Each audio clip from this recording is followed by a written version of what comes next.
Hey guys, welcome back to the channel. This is story about what if Naruto leaves behind his parents after being thrown outside part 1. Before I start, please do support for more amazing content and comments for part 2.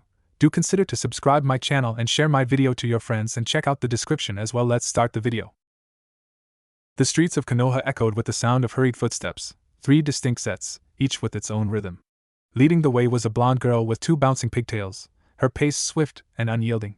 Behind her, a lanky boy struggled to keep up, and trailing further behind was a rounder boy, his breath heavy with exertion.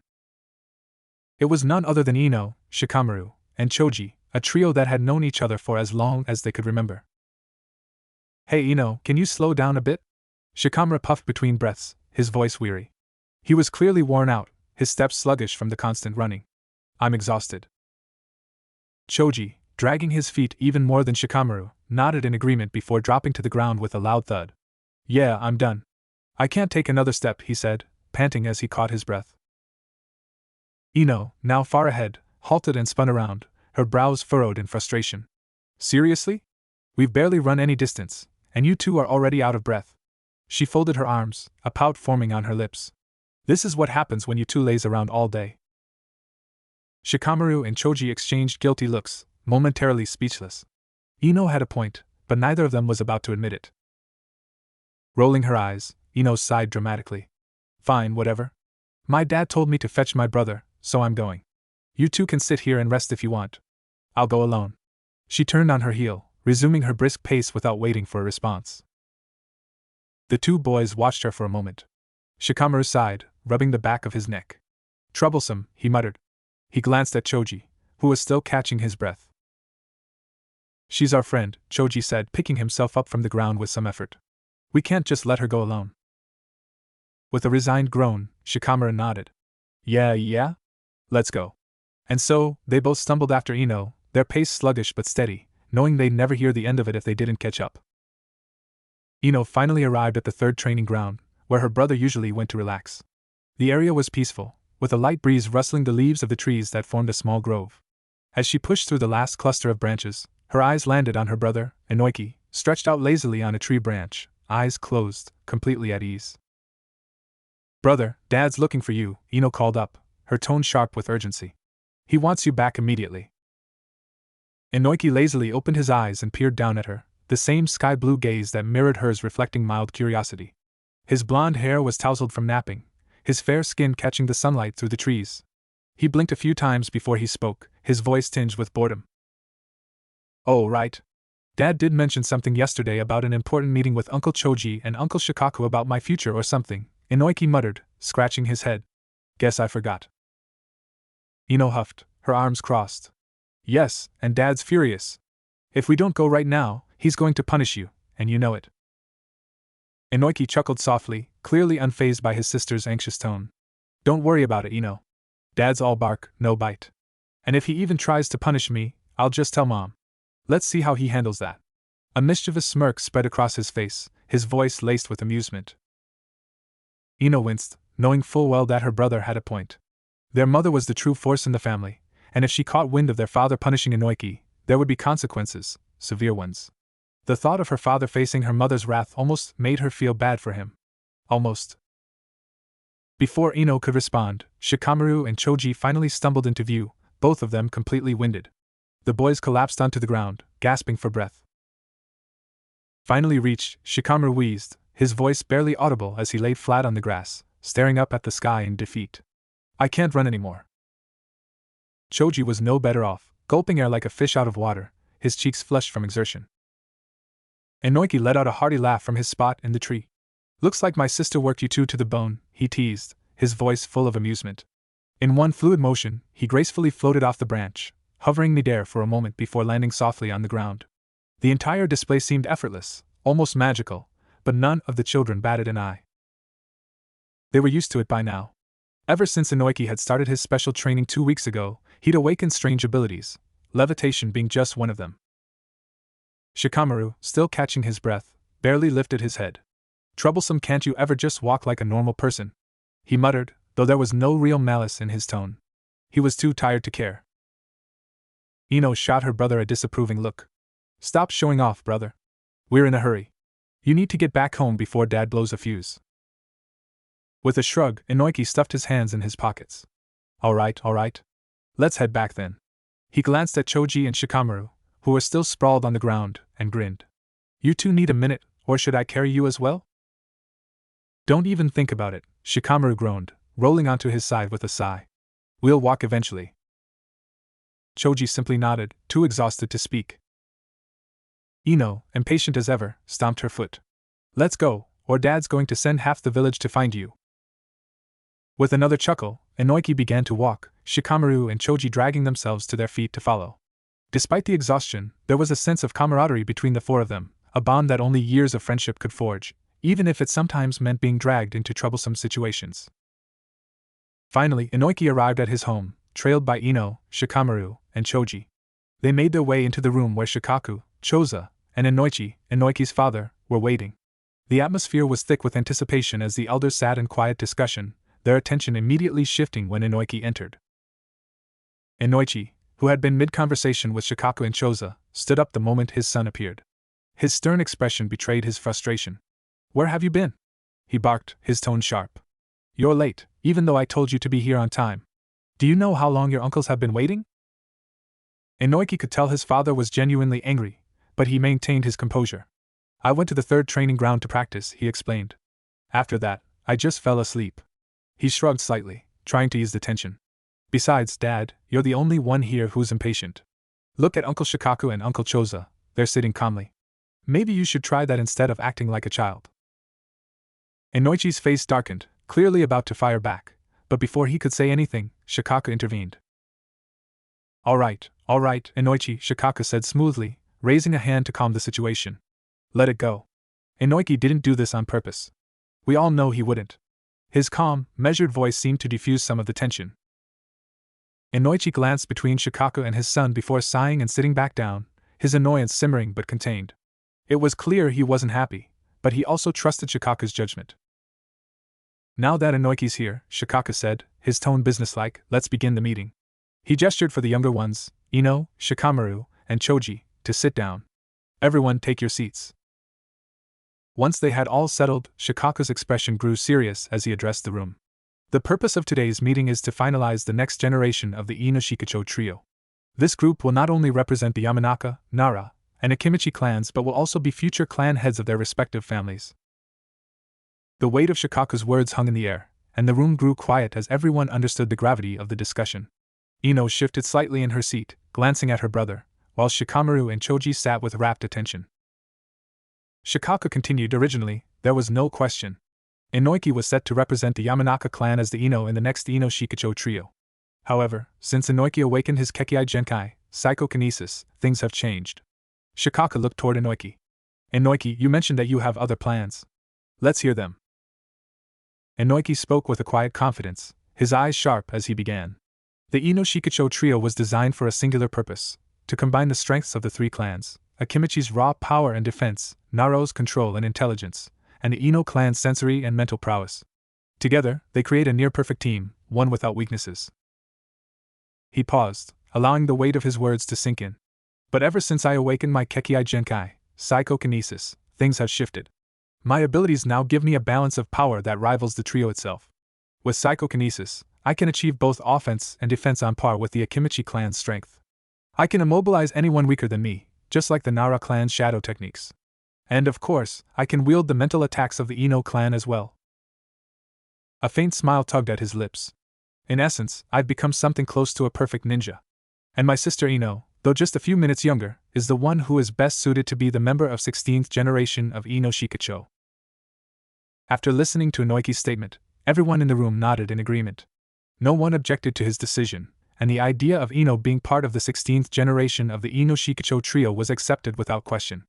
Inoiki's reasoning for stepping away from the team was clear and sensible, which made it easier for everyone to understand. Inoichi, ever the honest and dutiful father, had always envisioned his son taking on the role as the next head of the Yamanaka clan. He wanted Inoiki to be a part of the prestigious Ino Shikacho team, following the legacy of their ancestors. Yet Inoiki had his own plans. Deep down, Inoichi knew that his son's free-spirited nature wouldn't align with the responsibilities and pressures of leadership. Inoiki wasn't one to take on roles that required weighty burdens or the hassles of duty, and Inoichi couldn't help but feel a sense of relief about his son's decision. He knew that Inoiki would never fully embrace the role of clan head, or any such title that restricted his independence. As Inoiki finished explaining his position, the room grew quiet for a moment. It was Shikaku who finally broke the silence. "All right," Shikaku said, his voice steady. "Now that the 16th generation of Eino Shikicho has been decided, let's head to the Hokage's office and inform Hokage-sama of our decision." Inoichi and Choza exchanged glances before both nodded in agreement. Shikaku's suggestion made sense, and with their resolve set, the group prepared to take their decision to the village's leader. After the meeting concluded, everyone stood up, the weight of the decision finally settling over the room. Inoichi, Choza, and Shikaku exchanged final nods before heading toward the door, their minds already on the next step. They had not only to inform Hiruzen, the Hokage, but also the members of their respective clans. This was no small matter. The continuation of the Eino Shikicho alliance was deeply important to their families, and it was a decision that would resonate throughout the clan. As the elders departed to prepare for their duties, the younger generation, Inoiki, Shikamaru, Choji, and Ino, looked at each other with relief. The formality of the meeting was over, and with the decision behind them, a lighter mood settled over the group. "Well, that was a drag," Shikamaru muttered, stretching lazily. He had been more involved than he wanted to be, but he understood the importance of the moment. Still, he was glad it was over. "Yeah, but at least it's done," Ino said, brushing her hair back and looking at Inoiki with a smile. "You handled it well, brother." Inoiki gave a casual shrug. "I just said what I felt. The whole clan thing isn't really for me, you know?" Choji, ever the optimist, chuckled and clapped a hand on Inoiki's shoulder. "Well, now that that's over, let's go play. We don't get to relax this much when our parents are always talking about clan duties and training." As the group left the room, laughter and light banter filled the air. Their fathers were off handling the weight of tradition, but for now, they were just friends looking forward to spending time together. They knew that eventually, their own responsibilities would come, but for now, they were free to enjoy the simpler moments of life. On the same evening, after everything was prepared, Shikaku, Choza, and Inoichi made their way to the Hokage's office. The trio had a specific purpose for meeting with Sarutobi Hiruzen, the third Hokage of Konoha. As they entered, Hiruzen gestured for them to sit. "Please take your seats." His tone was calm but knowing. Once they were settled, the Hokage's sharp eyes scanned each of them before speaking again. "You've all arrived together, which leads me to believe you've made a decision regarding the 16th generation of the Eino Shikicho. Am I correct?" There was a hint of certainty in his voice. Hiruzen, always known for his sharp intellect, had clearly already pieced together their purpose. Shikaku, ever the composed strategist, nodded. "You're absolutely right, Hokage-sama. We've come to inform you about the new generation of the Eino Shikicho formation." Hiruzen smiled faintly, unsurprised by the confirmation. "Let me guess then the team consists of Inoiki, Shikamaru, and Choji, correct?" His voice held confidence, yet there was a glimmer of curiosity behind it. Inoichi spoke this time, shaking his head slightly. "Actually, no, Hokage-sama. There's been a slight change. Inoiki will not be part of the 16th generation. Instead, Ino will be taking his place." The news took Hiruzen aback. His calm demeanor faltered for a moment, as his eyebrows rose. "Oh? This is unexpected." His mind immediately flashed to Inoiki and the recent developments surrounding him. Hiruzen's expression softened with understanding as he remembered what had happened. Is this because of his newly awakened Kekkai Genkai? Inoichi gave a solemn nod, confirming Hiruzen's thoughts. "Yes, that's the main reason Inoiki chose to step away from the Eino Shikicho trio," Shikaku explained, his voice steady but thoughtful.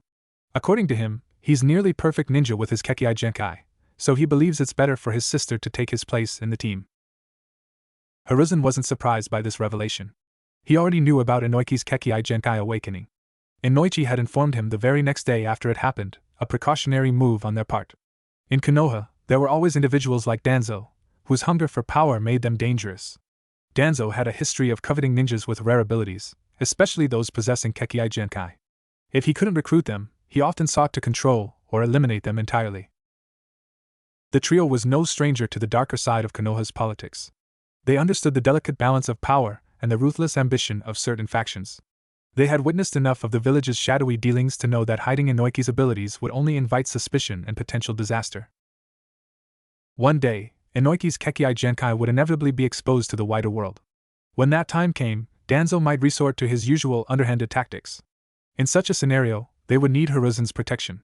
But if they kept this secret from him, it could lead to a dangerous breakdown of trust, not just with Hiruzen, but with future Hokages. It was a risk they couldn't afford. So instead of hiding the truth, they chose to publicize Inoiki's awakening. By making it known, they'd put a safeguard in place. Anyone, even Danzo, would have to think twice before making a move on Inoiki, knowing that the Hokage himself was watching. It was a strategic decision, born out of experience and a deep understanding of the political currents that ran through the village. It seems Inoiki's Kekkai Genkai is quite extraordinary to give him such confidence, Hiruzen said, his voice laced with curiosity. The third Hokage's eyes gleamed with interest, clearly probing for more information. Shikaku, always one to tread carefully, responded with a calm and measured tone. It is unique, Hokage-sama, but even we don't know much about it. Inoiki has been selective with what he's shared. He offered a polite smile, subtly deflecting the inquiry. Shikaku knew exactly what Hiruzen was after, more details about Inoiki's rare abilities, but he wasn't about to disclose everything.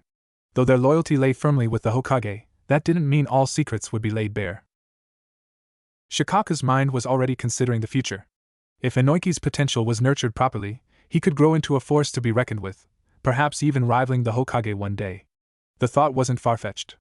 Inoiki's Kekkai Genkai had power, the kind that could elevate him to a position just below the Hokage in strength and prestige, if not above.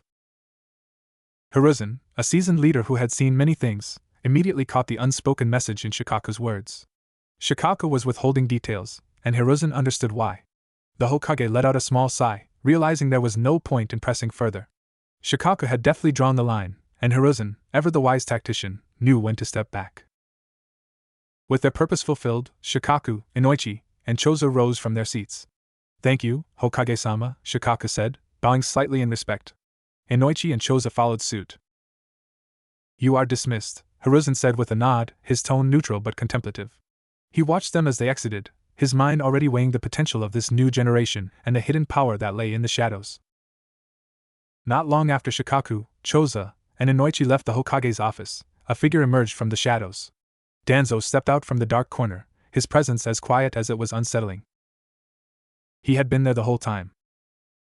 When he learned that the Ino Shikicho trio was on their way, he didn't bother leaving. Instead, he slipped into the shadowed recesses of the room, content to listen and observe. Hiruzen, the third Hokage, hadn't protested. This wasn't the first time Danzo had concealed himself in his office, lurking unnoticed during private discussions. Danzo's stealth skills were formidable, enough that Shikaku, Inoichi, and Chozo remained oblivious to his presence during their conversation. Yet, his concealment wasn't just due to his abilities, it was a result of circumstance. Inoichi, a powerful sensory-type ninja, could have easily detected him.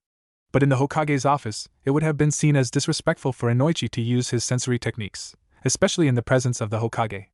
The trust they had in Hiruzen allowed them to lower their guard, a trust that Danzo saw as both a weakness and a point of exploitation. Only when the room had emptied did Danzo finally reveal himself, stepping out from the shadows as if he had always been part of them. Once they were alone, Danzo finally spoke, his voice low and calculated. It seems Inoiki's Kekkai Genkai is even more significant than I thought, he said, his words more of an observation than a question. His gaze never wavered from Hiruzen, always probing for an advantage.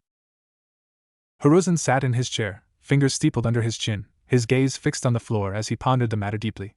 It does seem that way, he murmured, voice thick with thought. Shikaku wouldn't have gone to such lengths to conceal Inoiki's Kekkai Genkai unless it was something remarkable. If it were just another ordinary ability, there would be no need for such secrecy. Danzo, sitting across from him, bristled with impatience. His eyes narrowed, his voice hard as steel. This is exactly what frustrates me about you, Hiruzen, he snapped. If you suspect that Inoiki's Kekkai Genkai is extraordinary, you should have confronted Shikaku. You should have demanded the truth, by force, if necessary. And to ensure that both Shikaku and Inoiki remain under Konoha's control, you should have placed the boy en route. Hiruzen sighed, exasperation flickering across his weathered face. There you go again, Danzo, he said, shaking his head. Always insisting that control is the only way. A village doesn't operate like that. Danzo opened his mouth to retort, but Hiruzen held up a hand, cutting him off. And don't forget, Hiruzen continued firmly, the Ino Shikicho trio has been loyal to the Hokage for generations. If they truly wanted to hide the full nature of Inoiki's ability, they could have. But they didn't, they brought it to me immediately. That shows trust in me, and in the village. Danzo's eyes flashed, but Hiruzen wasn't finished. Besides, he added, leaning forward, his voice softer but no less resolute, every ninja has secrets. It's what keeps them alive when things are at their most dire. Demanding that Shikaka reveal Inoiki's Kekii Genkai outright? That's no different than demanding they hand over their very lives to us. I won't do that. I can't. He met Danzo's gaze squarely, unflinching. You know that. The silence between them thickened, heavy with unspoken tension. Danzo's face was unreadable, but Hiruzen could feel the man's displeasure radiating across the room. Yet, despite the weight of it, he held firm. This was his village. And there were lines even he wouldn't cross. Humph. Your indecisiveness is your greatest flaw, Hiruzen, Danzo sneered, his tone sharp with disdain. Without waiting for a reply, he turned on his heel, striding out of the Hokage's office with brisk, calculated steps. He didn't bother with formalities, knowing further conversation was pointless. Hiruzen, in his eyes, was a lost cause, too soft, too reluctant to make the hard decisions. As the door clicked shut, Hiruzen's gaze lingered for a moment. A heavy sigh escaped his lips as he murmured quietly, "And that, Danzo, is exactly why I'm Hokage and you never will be." At the root base. Back in the shadowy confines of the root headquarters, Danzo's expression darkened. The dim light flickered against the cold stone walls as he paced, deep in thought. His mind still echoed with Hiruzen's refusal, and the frustration simmered in his chest. "If you won't act, Hiruzen," he muttered to himself, "then I will. Inoiki's Kekii Genkai will belong to Root, whether you approve or not." His voice was quiet, but the determination in it was undeniable. With a sharp intake of breath, Danzo stopped in his tracks. "Someone," he commanded, his voice cutting through the silence like a blade. Almost instantly, a masked Root ninja appeared behind him, kneeling on one knee, head bowed in obedience. There was no hesitation, no need for words from the operative. He was there to follow orders. "Summon Fu," Danzo ordered, his tone cold and measured. "I have a task for him." The ninja gave a brief nod, acknowledging the command with a curt yes, before vanishing as quickly as he had appeared, slipping into the shadows with practiced precision. Danzo's fingers twitched as he clenched his cane, his mind already calculating the next steps. If Hiruzen was too weak to take control of the situation, then Danzo would seize the opportunity. He would make sure the boy, and his power, belonged to Root. Hiruzen's leadership be damned. Inoiki leaned back against the rough bark of the tree, gazing up at the canopy of dense leaves overhead. His thoughts drifted as they often did these days. It's been 2 days since Ino was chosen as part of the 16th generation of the Ino Shikacho trio, he mused, eyes narrowing in contemplation. But then again, it only makes sense. I'm an anomaly in this world. A faint smile tugged at the corner of his lips, as a thought that still amazed him resurfaced. I was reborn in the Naruto universe, and I only regained my memories a few weeks ago, at 6 years old. I never imagined something out of a fanfic would actually happen to me. The excitement and disbelief hadn't worn off yet. After all, who wouldn't jump at the chance to live in a world like Naruto's? And with my memories came a gift, something that even the Yamanaka clan can't boast about. A powerful Kekii Genkai, psychokinesis. His heart quickened with the sheer possibility of it. A surprise, for sure. I know what this power can become. If developed right, it could rival, maybe even surpass, the Shinjutsu of the Otsutsuki clan. Inoiki closed his eyes, feeling the pulse of his power stirring beneath the surface, ready to be honed. Telekinesis, of all things it's like a dream. My ability is even an enhanced, mutated version of the Yamanaka clan's techniques. Their mind-based jutsu is just a shadow of what I can do. The thrill of this realization made his smile widen. He shifted slightly on the branch, allowing the cool breeze to tousle his hair as he rested. But suddenly, a subtle sensation pulled at his attention. Someone was approaching. Keeping his posture relaxed, he let his gaze flicker downward from the corner of his eye. A boy, maybe around 9, with striking orange hair was walking toward him. Inoiki straightened, his sharp eyes narrowing as recognition dawned. "Isn't that Yamanaka Fu?" he murmured under his breath. He sat up fully now, alert. "What's someone from the Root doing here?" Inoiki leaped down from the tree, his movements smooth and controlled. He could have used his telekinesis to float effortlessly to the ground, but he chose not to. There was no need to reveal his power just yet, especially not to someone like Fu. By the time his feet touched the earth, Fu was only a few meters away. The two stood face to face, their eyes locking in a silent standoff. Inoiki broke the silence first, his tone steady but direct. "Aren't you Yamanaka Fu? The one who was recruited into the ANBU 3 years ago. I haven't seen you since then. What brings you here now?" he asked, his gaze unwavering. Fu's expression remained calm, his eyes betraying nothing. "Yes," he replied smoothly, "and it's an honor to be remembered by the young clan leader." I'm here on the direct orders of our A&BU leader. He wishes to meet with you. Inoiki kept his face neutral, but inside his mind raced. Liar. He could see right through Fu's polite facade. If I go with him, I won't return in one piece, he thought. Outwardly, Inoiki appeared as calm as ever. If that's the case, tell him to speak with my father first. I'm just a 6-year-old kid. I can't make decisions like this on my own. The A&BU leader can go through my father, and then I'll talk to him. Fu's polite mask slipped for just a moment, his expression darkening as he realized Inoiki wasn't going to cooperate. His voice grew more insistent. No, you have to come with me now. The leader wants to meet you directly. Inoiki's eyes narrowed. Fu's calm was breaking, and that only confirmed what he already suspected. Something dangerous was at play here. If I don't go with you, are you going to forcibly take me to your leader? Inoiki asked, a smile playing on his lips. But while his mouth curved upward, his eyes darkened, a dangerous edge creeping into his expression. Fu remained calm, almost unnervingly so, as if discussing something as mundane as the weather. If you don't cooperate, I will have to resort to drastic measures, he replied, his tone as steady as ever. Inoiki's smile lingered, though his words grew sharper. That's not how an A&BU ninja treats a fellow Konoha villager. This kind of threat is usually reserved for criminals, isn't it? The playful smile on Inoiki's face vanished in an instant, replaced by a cold, calculating look. His eyes, now hard as steel, locked onto Fu's. It seems to me that either you don't really belong to A&BU, or the A&BU is operating outside the Hokage's authority. Or perhaps you've betrayed Konoha and are here to take care of me. Before Fu could respond, Inoiki raised a hand, cutting him off. Whatever the reason may be, it seems there's no avoiding a fight now, is there?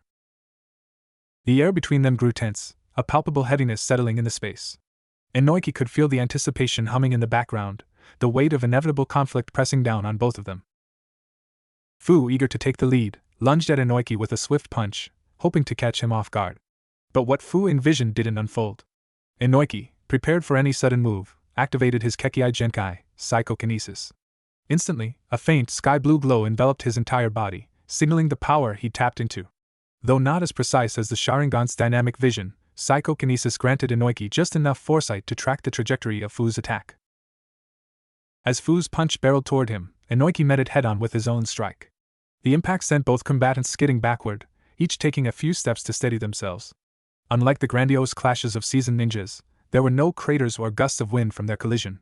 Neither Fu nor Inoiki were relying on ninjutsu, and their physical strength, though respectable, was still modest. After the first exchange, it was clear either had gained an advantage. They were evenly matched, at least for now.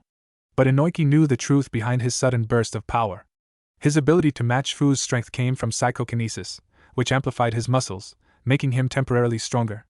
However, the cost was steep. His chakra drained rapidly with every second the technique remained active. If this continued as a battle of brute strength, Inoiki realized he would tire first. And in that moment of exhaustion, Fu would strike, securing victory. Inoiki shook his head, a wry smile tugging at the corners of his mouth. Why am I even bothering with this?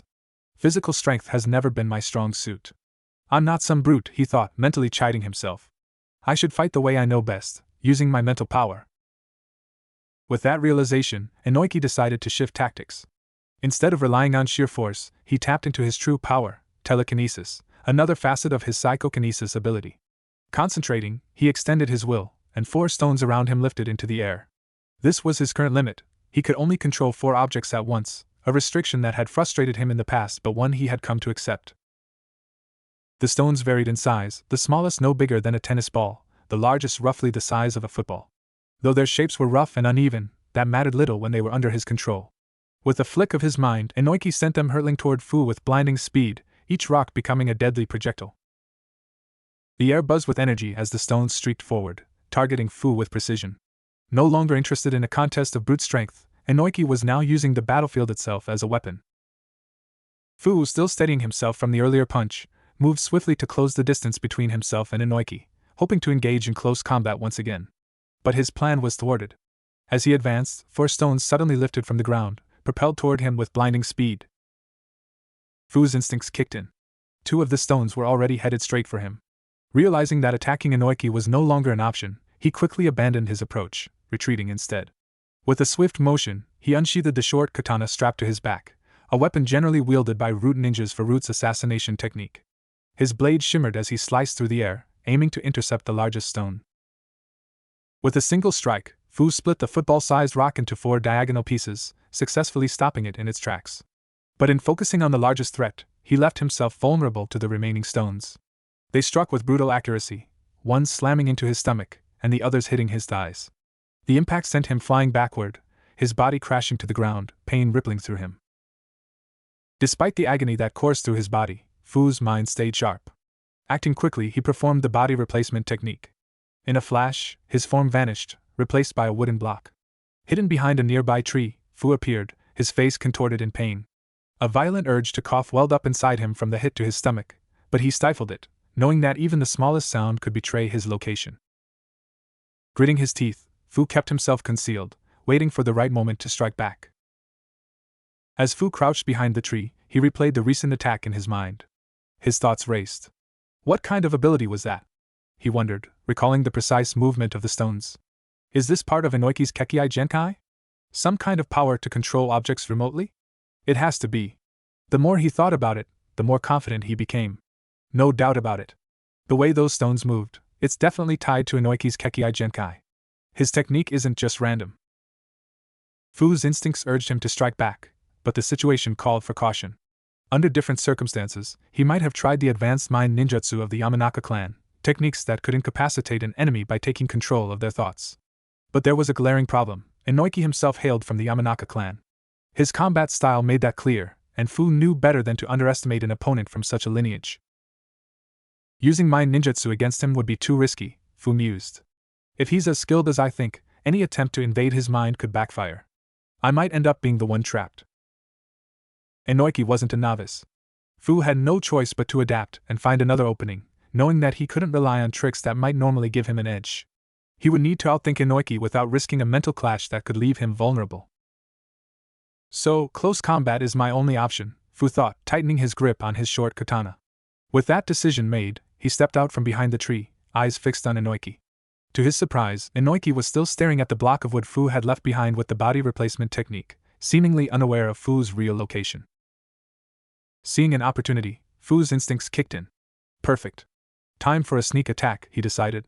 In an instant, he activated the body flicker technique, vanishing from his spot in a gust of wind. He reappeared behind Inoiki, his sword poised to strike. His goal wasn't to kill, but to incapacitate and capture Inoiki alive, as per his mission. The sword swung down toward Inoiki's back. Fu could almost taste success, his attack seemed flawless.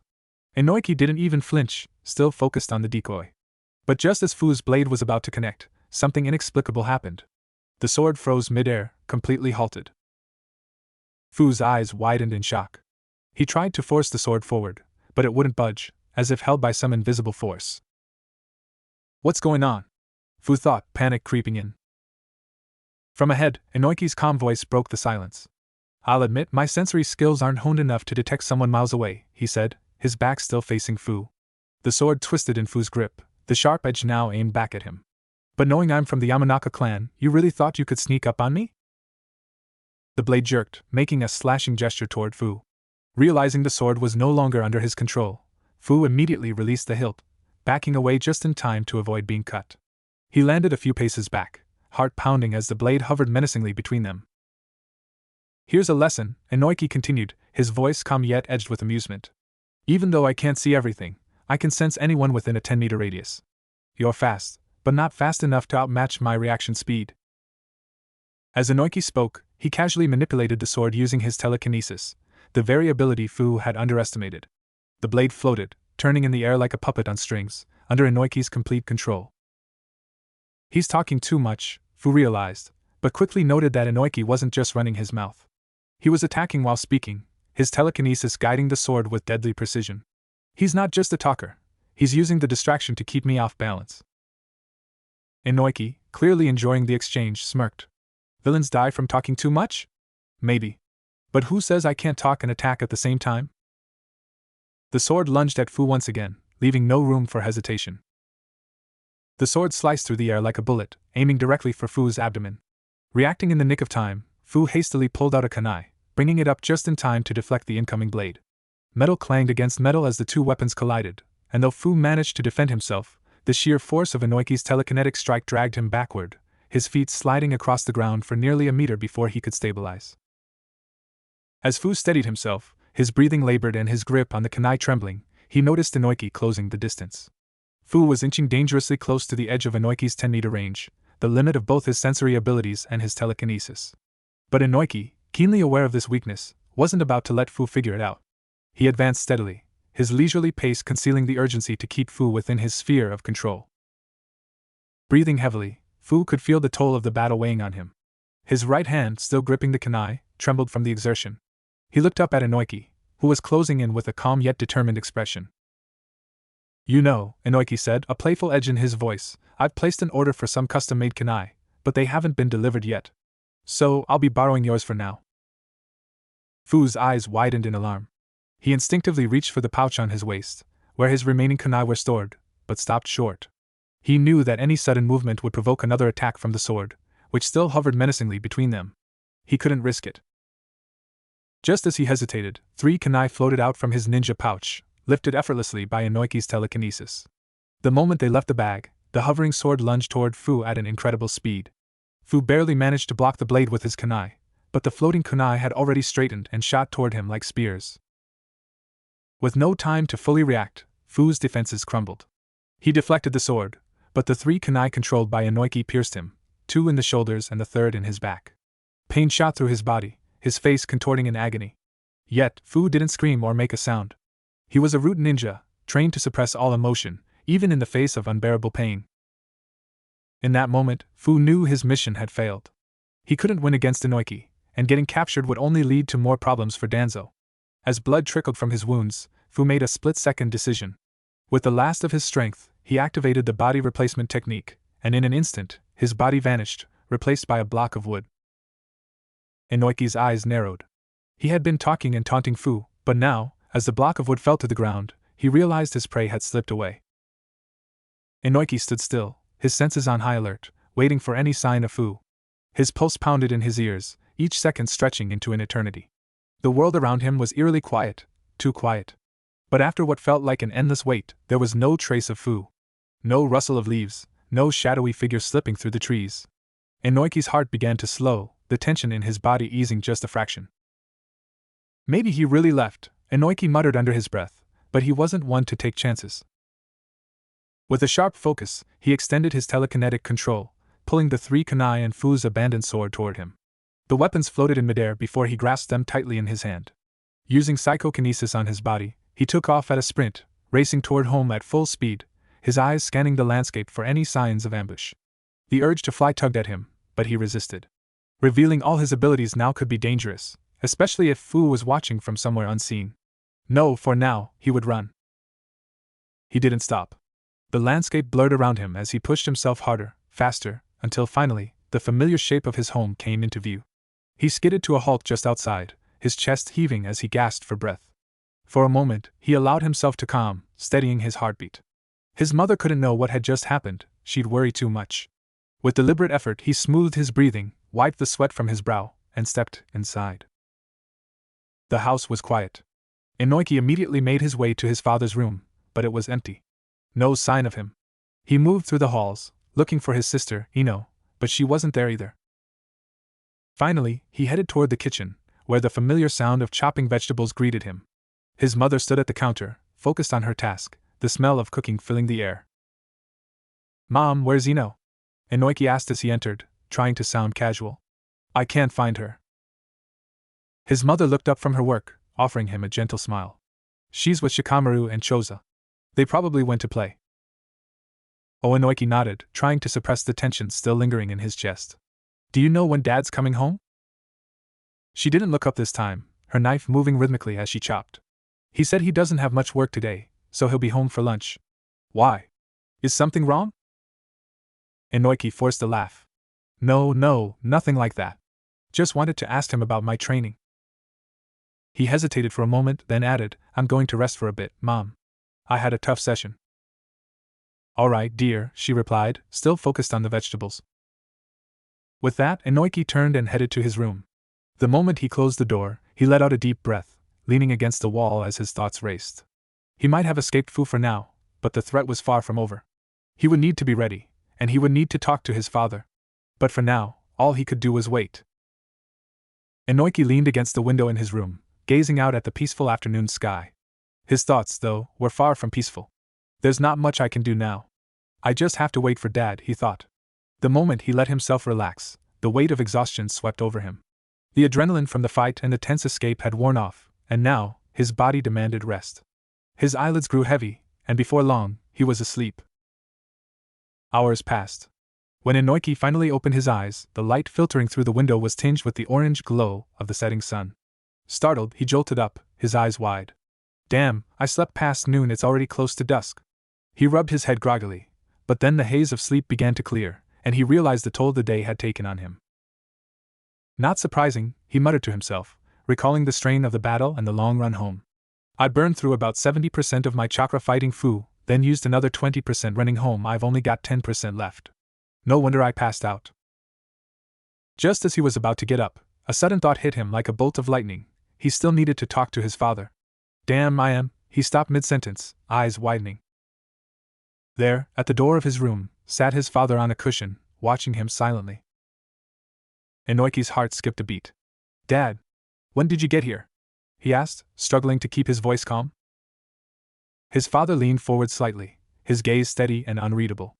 I got home in the afternoon, he began, his tone measured and calm. Your mother mentioned you were looking for me.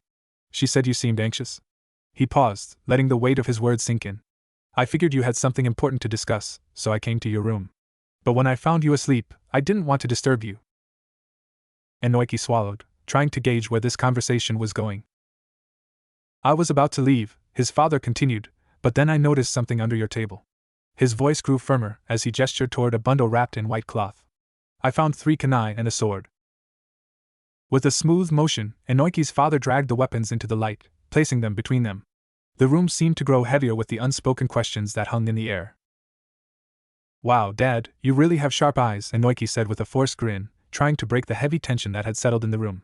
He hoped a little humor might lighten the mood, but his father's stern expression didn't waver. Inoichi's voice was firm, cutting through the attempt at levity. Don't talk nonsense. This is serious. Where did these weapons come from? Realizing his usual tricks wouldn't work here, Inoiki dropped the act. His face grew calm and composed as he replied, I went to the training grounds, like I do every day. After I finished, I was resting when Yamanaka Fu showed up. He paused, watching for his father's reaction. You mentioned him 3 years ago, said he'd joined the ANBU. He told me that the ANBU leader wanted to meet me, but I refused. I told him if the leader needed me, they could talk to me through you. Inoichi's eyes narrowed, his focus entirely on his son. Inoiki knew his father was hanging on every word. When I rejected him, Inoiki continued, he tried to take me by force. I had no choice but to defend myself. We fought, and I managed to injure him pretty badly. At the mention of the battle, Inoichi's serious expression turned into immediate concern. His eyes widened as he rushed toward Inoiki, already checking him for injuries. Are you all right? Are you hurt anywhere? Inoiki couldn't help but smirk a little at his father's sudden shift. I'm absolutely fine, Dad. I mean, come on, I'm your son. How could someone like Fu manage to hurt me? He puffed out his chest slightly, a smug grin spreading across his face. Inoichi gave him a brief, unimpressed look before rolling his eyes. Still, he carefully inspected his son, his hands moving quickly to ensure there were no hidden wounds. Only when he was satisfied did he step back and release a small sigh of relief. It's good that you're all right, Inoichi said, his voice softening. But the tension hadn't fully left his face. Inoichi settled back onto the cushion, his gaze steady as he said, Tell me everything, every move you used against Fu. Don't leave anything out. Inoiki nodded and began recounting the entire fight, from the moment Fu appeared at the training grounds to the last strike that left his opponent injured. He described each technique, every use of chakra, and the tactical decisions he made during the battle, sparing no detail. Inoichi listened intently, his expression unreadable but his focus absolute. When Inoiki finished, his father sat quietly for a moment, processing everything he'd heard. Finally, Inoichi nodded, a flicker of pride crossing his face. You did well, he said. But listen carefully, don't tell your mother or sister about any of this. They'll only worry, and we don't need that right now. Inoiki nodded, understanding the unspoken rule. His mother and sister, Ino, were always protective of him, especially his mother. He could already imagine her reaction if she knew he had fought Fu. Inoichi's tone softened, but his voice held a firm resolve. I'm going to meet with Shikaka and see what we need to do next. Don't worry, Inoiki. I'll make sure you get justice. No one lays a hand on my son and walks away unharmed. The warmth in his father's voice, the fierce protection that only a parent could give, made Inoiki smile. Thanks, Dad, he said quietly, his heart lighter knowing his father was by his side. Inoichi, ever practical and quick to act, didn't waste any time. He reached for Fu's ninja tools, still lying between them, and sealed them into a scroll with practiced ease. The kunai and sword disappeared into the ceiling scroll with a cloud of white smoke. Without another word, Inoichi stood and walked to the window. He glanced back at Inoiki, gave him a reassuring nod, and then, with the swift grace of a seasoned ninja, he leaped out. Inoiki watched as his father moved from rooftop to rooftop, heading in the direction of Shikaku's house. Alone now, Inoiki sat for a moment, his thoughts spinning. He knew his father would handle things, but this situation with Fu, it was bigger than he'd realized. For now, all he could do was wait, trusting that his father would bring him the answers he needed. Inoichi landed silently in the backyard of Shikaku's house, his movements as smooth as ever. The soft thud of his landing caught the attention of both Shikaku and his son, Shikamaru, who were engrossed in a game of shogi on the porch. Shikaku, always composed, looked up with a casual smile, a hand resting on his chin as he considered his next move. Inoichi, Shikaku greeted him warmly. What brings you here? His easygoing tone matched the relaxed atmosphere of the evening, but Inoichi's expression made it clear this wasn't a casual visit. Noticing his friend's serious demeanor, Shikaku glanced at Shikamaru, then back at Inoichi. Still, he gestured toward the shogi board and asked, "Care to join us for a game?" Inoichi shook his head, declining the offer with a quick, decisive motion. His eyes darted around the backyard, scanning the area. Without saying a word, he activated the sensing technique, reaching out with his chakra to detect any presence nearby. He wanted to make sure they weren't being overheard. After a few moments of concentration, he confirmed the coast was clear, no one else was around. Turning back to Shikaku, his expression serious, Inoichi spoke in a low voice. "Not now. I need to discuss something important with you, and we need privacy. Let's go somewhere quiet." Shikaku's relaxed smile faded, replaced by a look of understanding. He knew Inoichi well enough to recognize when a matter was urgent. He nodded, standing up from his seat. Shikamaru, sensing the change in atmosphere, gave his father a questioning look but didn't say anything. "Shikamaru, go inside for a while," Shikaku said gently. Shikamaru, though curious, shrugged and stood up, walking back into the house without protest. Once the two were alone, Shikaku led Inoichi to a more secluded corner of the yard, out of earshot, and well away from prying eyes. "All right, Inoichi," Shikaku said, his voice quieter but more serious now, "what's going on?" Inoichi glanced around one more time before speaking, his tone tense. "It's about Yamanaka Fu and an attack on my son." As soon as Shikaku heard Inoichi mention an attack on Inoiki, his normally calm expression shifted to one of deep concern. "What exactly happened? Tell me clearly," Shikaku asked, his voice more serious now. Inoichi didn't respond immediately. Instead, he reached into his pouch and retrieved the scroll in which he had sealed Yamanaka Fu's ninja tools. With a flick of his wrist, the scroll unraveled, and Fu's kunai and sword appeared in front of Shikaku, gleaming under the fading light. Today, Inoiki was attacked by Yamanaka Fu, who joined the Roots 3 years ago, Inoichi began, his voice calm but laced with tension. He was acting under Danzo's orders, trying to capture Inoiki. But Inoiki fought back, and defeated him. Shikaku's eyes flicked to the weapons on the ground, his expression darkening further. The weight of Danzo's name wasn't lost on him. "So, you came here for advice on how to handle this, and you want me to come with you to the Hokage's office?" Inoichi nodded firmly. "Yes. I can't just let this go. My son was attacked, and I need to ensure that Fu, and by extension Danzo, answer for it." Shikaku's brow furrowed, and he asked, "Is Inoiki all right?" Inoichi's face softened, a proud smile tugging at the corners of his mouth. "He's fine. Not only did he defeat Fu, but he wasn't injured at all. He's tougher than I imagined." Shikaku exhaled, a look of relief passing over him. "That's good to hear," he said, clearly reassured. He paused for a moment, considering the situation carefully before continuing. "As for going with you to the Hokage's office, I don't think that's the best approach. If we go together, it might look like we're trying to pressure the Hokage into action, which could be seen as disrespectful." Inoichi frowned slightly but listened closely as Shikaku went on. "Instead, you should go alone, as Inoiki's father. That will give you a better chance to discuss the matter directly with the Hokage. When the time comes for a formal hearing, when the Hokage calls Danzo, Fu, and Inoiki, Then both Choza and I will accompany you and Inoiki. That's when we'll need to stand together. Inoichi considered Shikaku's words, then nodded in agreement. You're right. I'll handle this as a father first, and then we'll take it from there. Satisfied with the plan, Inoichi resealed Fu's ninja tools into the scroll, his movements precise and deliberate. I'm heading to the Hokage's office now, he said, his voice steady but determined. Before leaving, he exchanged a brief look with Shikaku. The seriousness of the situation hadn't fully settled yet, but they both understood what was at stake. If Inoiki had been hurt, even slightly, Inoichi's calm would have shattered, and he would have gone to the Hokage's office in a blind rage, consequences be damned. But for now, his son was unharmed, and that allowed him to think carefully and act wisely. With that thought in mind, Inoichi leaped from the backyard, heading straight for the Hokage's office, the evening shadows stretching long across the village as he moved with purpose. Inoichi stormed into the Hokage's office, his anger evident in the way he moved, but he still managed to hold himself in check. No matter how furious he knew better than to disrespect the office of the Hokage. He bowed slightly in front of Hiruzen Sarutobi, keeping his tone measured, though his rage simmered just beneath the surface. Hokage-sama, Inoichi began, his voice tight with barely restrained fury. Today my son, Inoiki, was attacked by Yamanaka Fu, who joined Route 3 years ago. Fu was acting on Danzo's orders. If Inoiki hadn't been strong enough to defeat Fu, he would have been captured. The weight of his words hung in the air.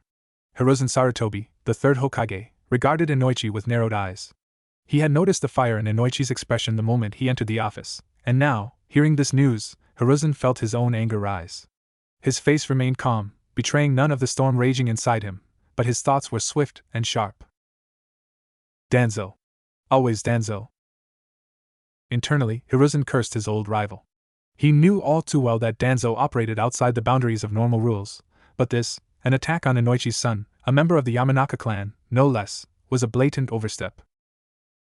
Though Hiruzen believed Inoichi, he maintained the impartial demeanor of a Hokage.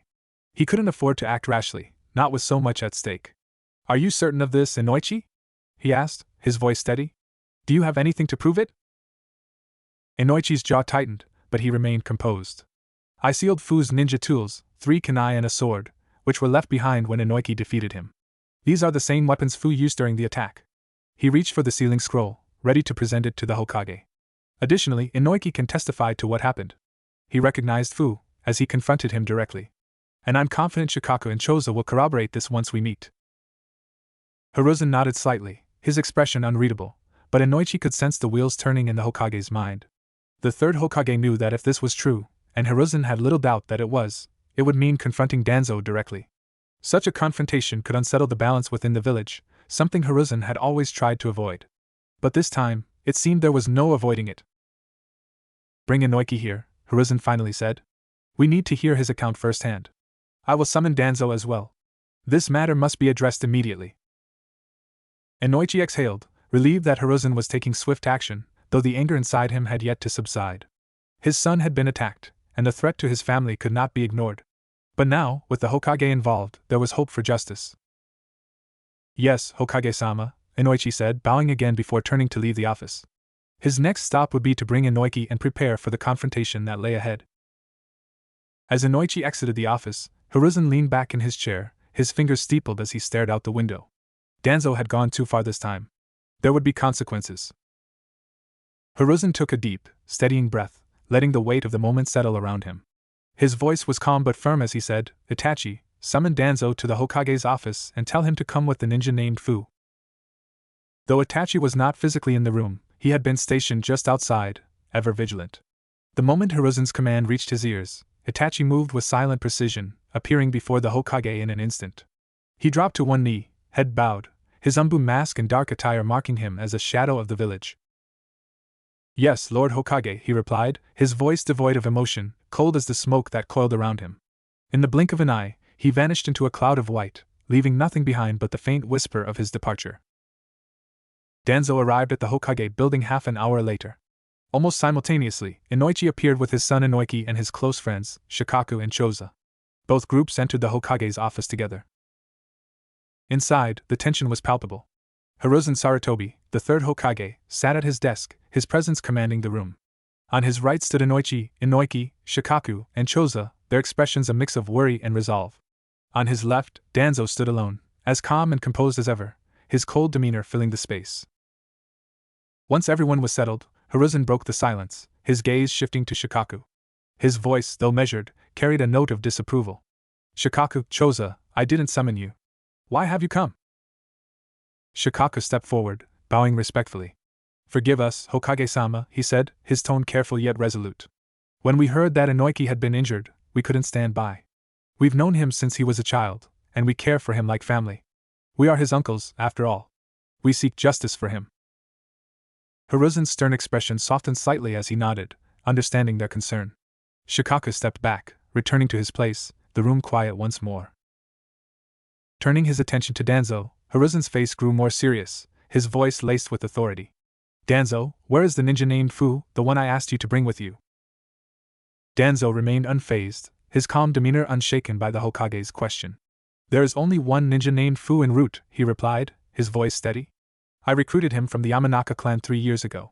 However, he is currently on a mission I assigned him 3 days ago. He won't be back for another week. If it is urgent, I can have him cancel the mission and return immediately. The room fell into a heavy silence as Hiruzen considered Danzo's words, the weight of the situation hanging over everyone. The tense silence shattered as Inoichi's voice boomed across the room. Nonsense! He shouted, his anger barely restrained. Then who did my son fight with? You didn't bring Fu because he's the one who attacked Inoiki, and he's too injured to face us. You're hiding him so the truth won't come out. Danzo stepped forward, his face impassive, and gave a dismissive grunt. Humph. Believe whatever you want, he said coldly. It makes no difference to me. Here's the mission scroll detailing Fu's assignment. He handed the scroll to Hiruzen without a trace of emotion. Hiruzen unfurled the scroll, his eyes scanning its contents carefully. After a few moments, he looked up, meeting Inoichi's eyes with a reluctant expression. His silence spoke volumes. There was no loophole, no obvious fault in Danzo's explanation. It was clear that, for now, Hiruzen could do nothing to disprove Danzo's claims.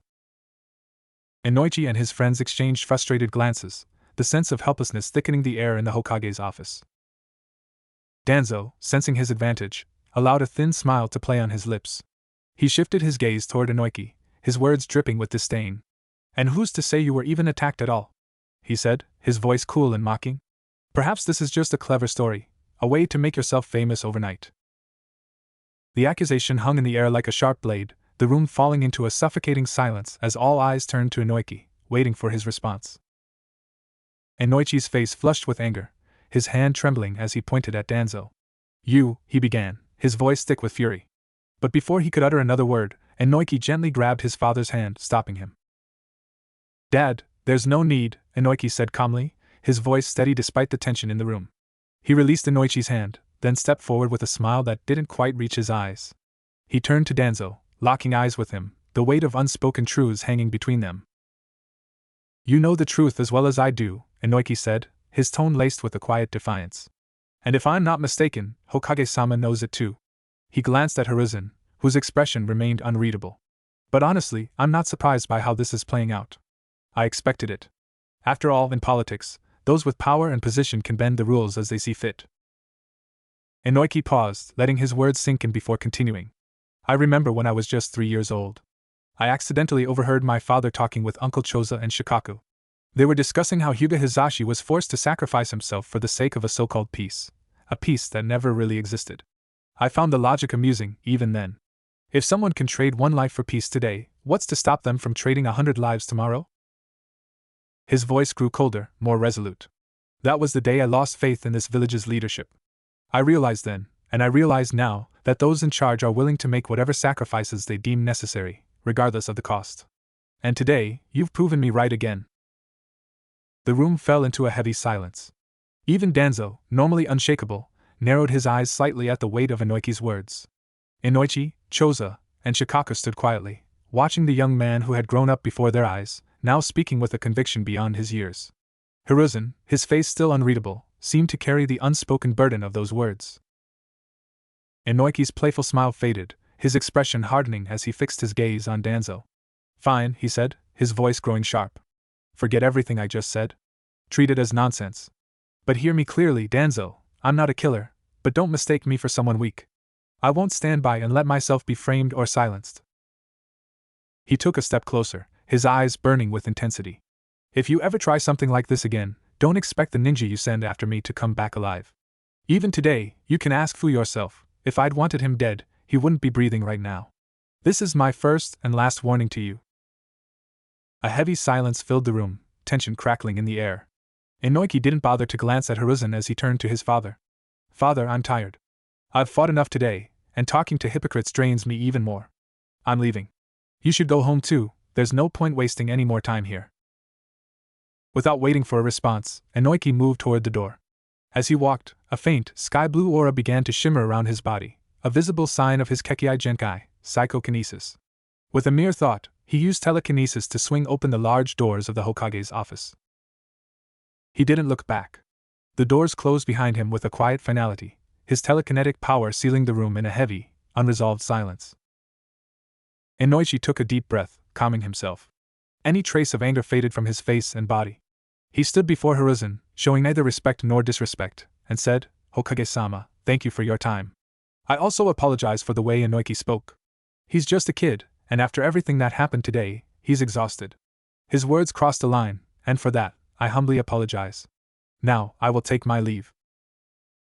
With a brief bow, Inoichi turned and left the Hokage's office without waiting for Hiruzen's permission. Choza and Shikaku followed suit, bowing silently before exiting as well. Hiruzen sighed, his gaze lingering on the closed door through which Inoichi, and their companions had just departed. Now, only Danzo remained in the office. Looking at Danzo, Hiruzen sighed again. You've really caused me trouble, Danzo. Danzo met Hiruzen's eyes with a look of disdain. That boy wasn't wrong about you, a hypocrite. Don't pretend you didn't know Fu was going to fight Inoiki. I even suspect you watched the entire battle. And the scroll I handed you, Danzo gestured toward the document, it doesn't contain Fu's mission details. It's filled with all the information Fu gathered about Inoiki's Kekkei Genkai. If Inoichi and his group had been there to hear Danzo's words, they would have been utterly shocked. The scroll Danzo had handed to Hiruzen, supposedly containing Fu's mission details, was actually filled with intelligence on Inoiki's unique abilities. Danzo didn't bother awaiting a response from Hiruzen. With a swift turn, he exited the Hokage's office, the heavy wooden door creaking shut behind him. The sound of the gate slamming closed echoed through the hallway, a resounding declaration of his departure. Inoichi entered his home, his face drawn with exhaustion and frustration. He dropped into a seat in the hall, his shoulders slumped. The moment his wife saw him, concern flashed across her face. What happened? Why do you look like this? She asked, worry clear in her voice.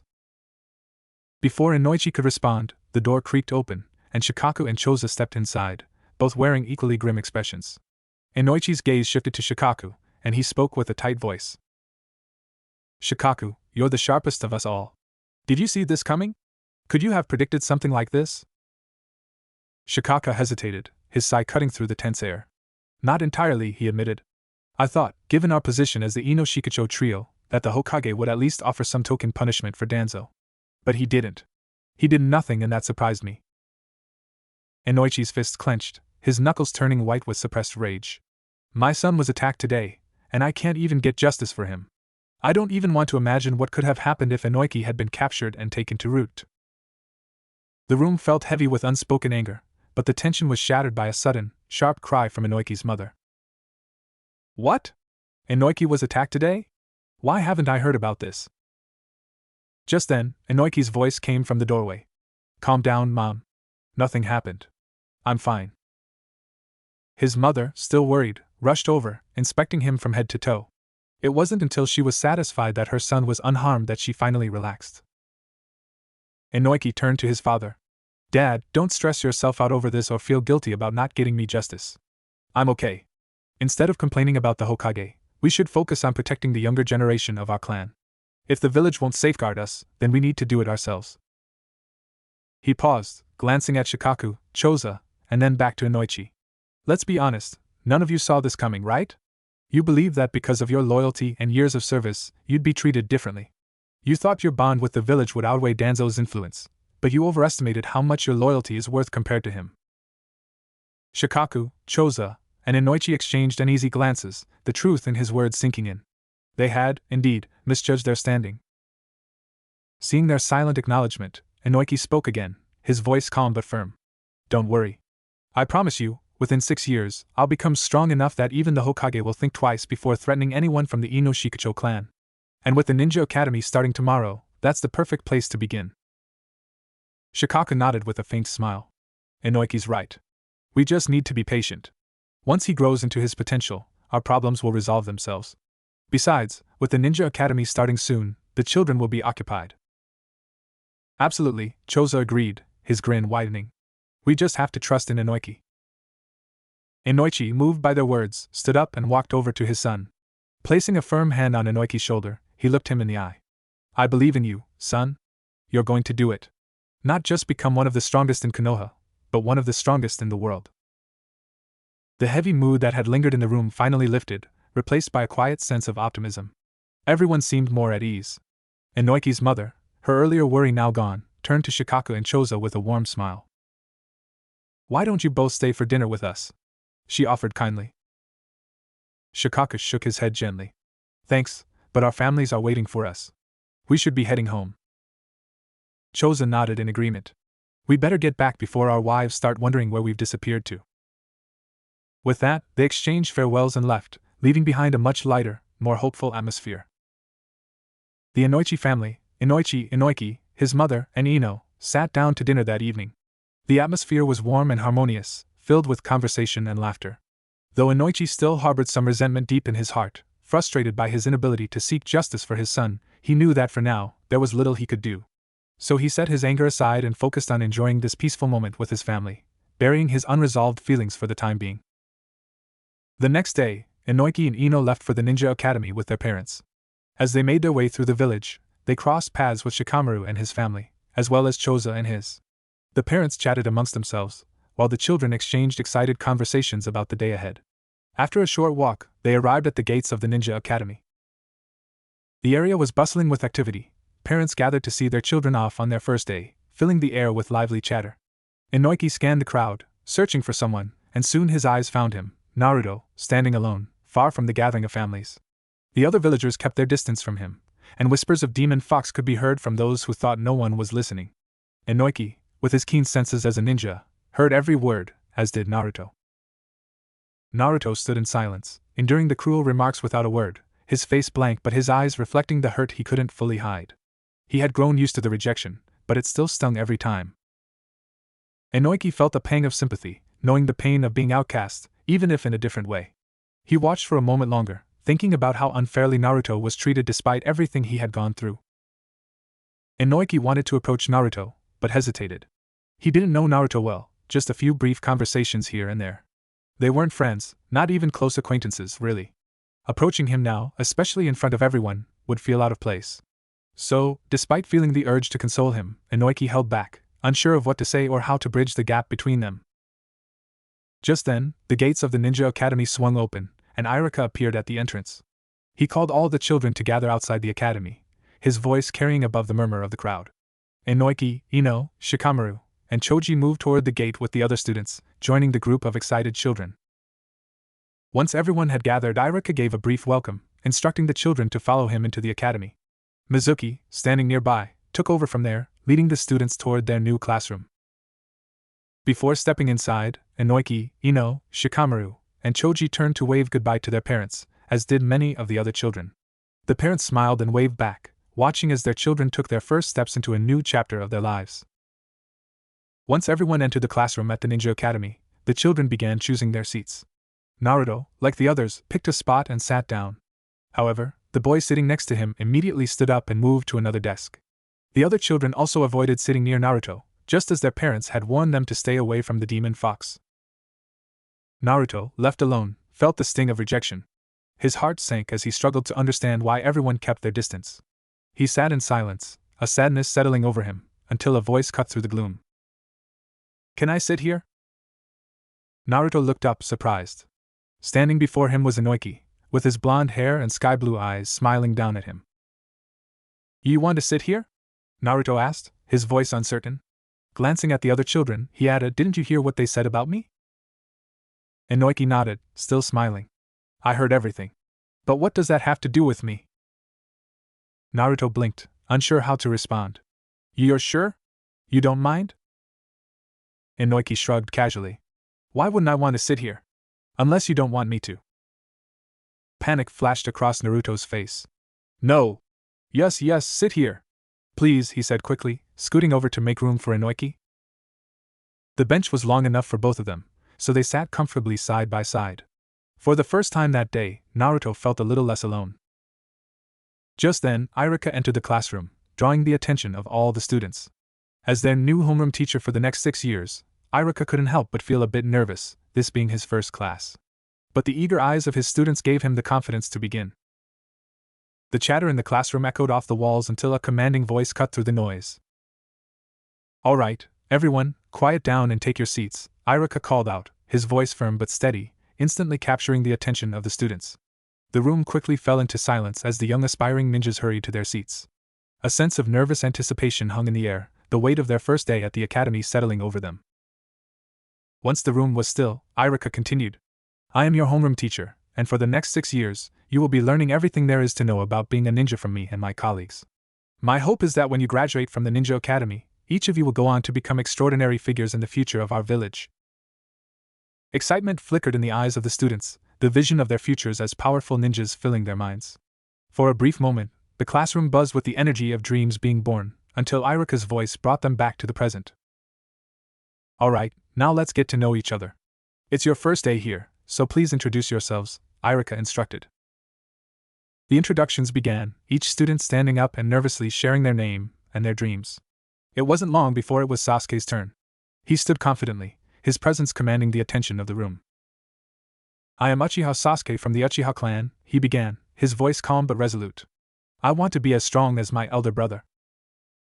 As he spoke, many of the girls in the class couldn't take their eyes off him, mesmerized by his handsome face and mysterious aura. They whispered among themselves, their cheeks flushing with admiration. Naruto, sitting nearby, rolled his eyes at the swooning girls, letting out a small tch of annoyance. When his turn came, he shot up from his seat, determined to make his own mark. My name is Uzumaki Naruto, and I'm going to be the next Hokage, he declared, a wide, confident grin plastered on his face. But instead of admiration, Naruto's bold ambition was met with snickers and mocking glances from his classmates. Their eyes gleamed with doubt, and sneers curled their lips. Iruka gave a slight nod, acknowledging Naruto's words, but offered no further encouragement. Naruto clenched his fists, ignoring the jeers as he sat down, his face set in determined defiance. Next came Inoiki, who sat beside Naruto. Rising from his seat, he smiled brightly. My name is Yamanaka Inoiki, from the Yamanaka clan. My only ambition is to protect my friends and family and live a happy life with them, he said with a sincerity that lit up his face. Almost immediately, the girls erupted again. He's so cute, one squealed. Just look at those eyes, another chimed in. Inoiki's blonde hair and striking blue eyes caught the attention of nearly everyone in the room. Naruto shot an incredulous look around the class, his annoyance bubbling over. Humph. They're just a little more handsome than me. Why is everyone making such a big deal about it? He grumbled, crossing his arms in frustration. Inoiki, hearing Naruto's complaint, turned to him with a smirk. What can I say? I guess I'm just that handsome, he replied, his voice dripping with playful arrogance. Naruto's teeth clenched, his face twisting in irritation, but before he could retort, Inoiki burst out laughing. The sound was contagious, and soon some of the other students joined in, filling the classroom with laughter. Settle down. Iruka's voice cut in again, restoring order to the room. Let's continue the introductions. One by one, the rest of the students followed, introducing themselves until finally, the last person had spoken. Iruka smiled, satisfied that the ice had been broken. Good, he said, his tone softening. Now that we know a little more about each other, let's get started. Welcome to the Ninja Academy. Iruka stood at the front of the classroom, beginning his lecture on the basics of being a ninja, outlining the fundamental tools and accessories every shinobi must master. Some students, like Sakura and Ino, leaned forward with rapt attention, diligently taking notes at every opportunity. Their pens scratched against the paper as they jotted down every word Iruka spoke, determined to absorb as much knowledge as possible. Others, however, listened passively, hearing but not bothering to write anything down, Sasuke and Inoiki among them. Their confidence was palpable. They didn't need notes, they felt they already understood much of what was being taught, and what they didn't would come naturally in time. And then there were the students who barely listened at all. Naruto slouched in his seat, his head resting lazily on his arms, eyes half closed. Shikamaru, seated nearby, looked equally uninterested, his gaze wandering out the window, lost in thought or simply bored. For an hour, Iruka's voice filled the room, though his frustration grew evident each time he glanced at the disengaged students. Shikamaru received the brunt of his reprimands. "Shikamaru, sit up! Pay attention!" Iruka snapped more than once. Shikamaru complied each time, though reluctantly, muttering something about how troublesome it all was. Naruto, on the other hand, was spared the scolding. Iruka had long since made a quiet peace with Naruto's antics, as long as he wasn't causing outright chaos. If Naruto stayed quiet and didn't disturb the class, Iruka figured he wasn't worth the extra effort. Naruto sensed this, too. It wasn't the first time he'd been met with indifference, and by now, he was almost used to it. Finally, after what seemed like an eternity to some of the students, the lecture came to an end. Iruka closed his book with a decisive thud. "Now that we're done with the theory, it's time for the practical part of today's lesson," he announced, instantly waking Naruto and Shikamaru from their stupor. "We'll be heading to the training ground for our next class. Line up properly, and don't break formation. If anyone does, there will be consequences." The students quickly scrambled into line, eager to stretch their legs and engage in something more exciting. They followed Iruka out of the classroom, marching in a neat row toward the training grounds. Upon arrival, they found themselves standing before an area designed for practicing the art of kunai and shuriken throwing. Iruka turned to face his students, a row of targets set up behind him. As you all know, throwing kunai and shuriken is a basic skill every ninja must master. Even the most powerful shinobi rely on these tools in critical moments. He picked up 4 kunai from a nearby rack. "Watch closely and pay attention to my form." Without missing a beat, Iruka hurled the kunai one by one toward the targets. Each struck dead center, hitting the bullseye with perfect precision. The students watched in awe, but Iruka wasn't done. He grabbed 4 more kunai, this time holding them all in one hand. With a single, fluid motion, he threw them simultaneously, each hitting its mark in the exact same spot. The students gasped, impressed by his flawless technique. "Now it's your turn," Iruka said, turning back to the class. "I want each of you to come up and throw the kunai. This will give me a good idea of where you stand and how much more you have to learn." The students took turns stepping forward, one by one. Most struggled. Those without any ninja family background, many of whom had never even touched a kunai before, fumbled awkwardly as they tried to mimic Iruka's throw. The kunai wobbled in the air, falling far from the targets. Naruto was among these students, his throws wild and uncoordinated, a mixture of frustration and embarrassment creeping onto his face.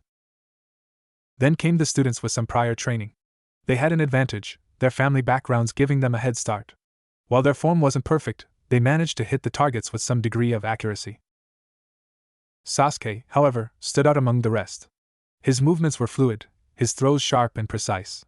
Each kunai he threw landed almost exactly where Iruka's had, his bull's eyes drawing murmurs of admiration from the other students. It was no surprise to anyone. Coming from the prestigious Uchiha clan, Sasuke had been trained in the art of kunai and shuriken throwing from a young age. Inoki followed, performing nearly as well. His friends expected no less from him. After all, he had been practicing these skills since he was 5. His kunai hit the targets with satisfying thuds, just shy of Sasuke's precision, but still far ahead of most of his classmates. As the session came to an end, the difference in skill levels was clear. Those from ninja families had a considerable advantage, and it showed in their results. Iruka, holding a clipboard, began reading out the scores. Sasuke, 95 points. Inoki, 90 points. Shikamaru, 88 points. Ino, 86. Shino, 85. Choji, 82, and last, Naruto, 0 points. Naruto shifted uncomfortably as Iruka continued down the list, his own score far below what he had hoped. He glanced over at Sasuke, the Uchiha's calm expression making his frustration burn even hotter. But Naruto clenched his fists, determined not to let it get to him. He had a long way to go, but he'd get there, no matter what. Iruka finished reading off the results, a satisfied yet stern look on his face. "Now that you all know your scores, it should be clear where you stand and how much more effort you need to put in, especially in mastering kunai throwing. Naruto, you'll have to work extra hard if you don't want to come in last next time." Naruto, undeterred, jumped to his feet, pointing dramatically at Sasuke. "Humph. Don't worry, next time I'll definitely defeat Mr. Popular over there and become the new favorite," he declared loudly, drawing everyone's attention. He referred to Sasuke, who had effortlessly earned the admiration of nearly everyone in the class, boys and girls alike. Sasuke merely glanced at Naruto, his expression cold, and indifferent. Loser, he muttered under his breath, not even bothering to move, as if Naruto wasn't worth the effort. Alright, that's enough from you two, Iruka said sharply, his patience wearing thin. Settle down. Both boys went quiet, though the tension between them simmered beneath the surface. Iruka then launched into a brief explanation about proper kunai techniques. Now listen carefully. The way you hold the kunai, the angle, and the force you use to throw it, all of these are crucial. Pay attention. He demonstrated again, methodically showing them the precise grip and stance before throwing another kunai with flawless precision. After wrapping up his explanation, Iruka folded his arms. Now we'll move on to our next class, Taijutsu. This will be a hand-to-hand combat competition, and it will give you a clear picture of how far behind or ahead you are compared to your peers. Prepare yourselves. With that, he led the class to another section of the training ground. The area was barren except for a large white circle drawn with chalk, the designated arena for their sparring matches. Iruka stood at the edge of the circle, clipboard in hand.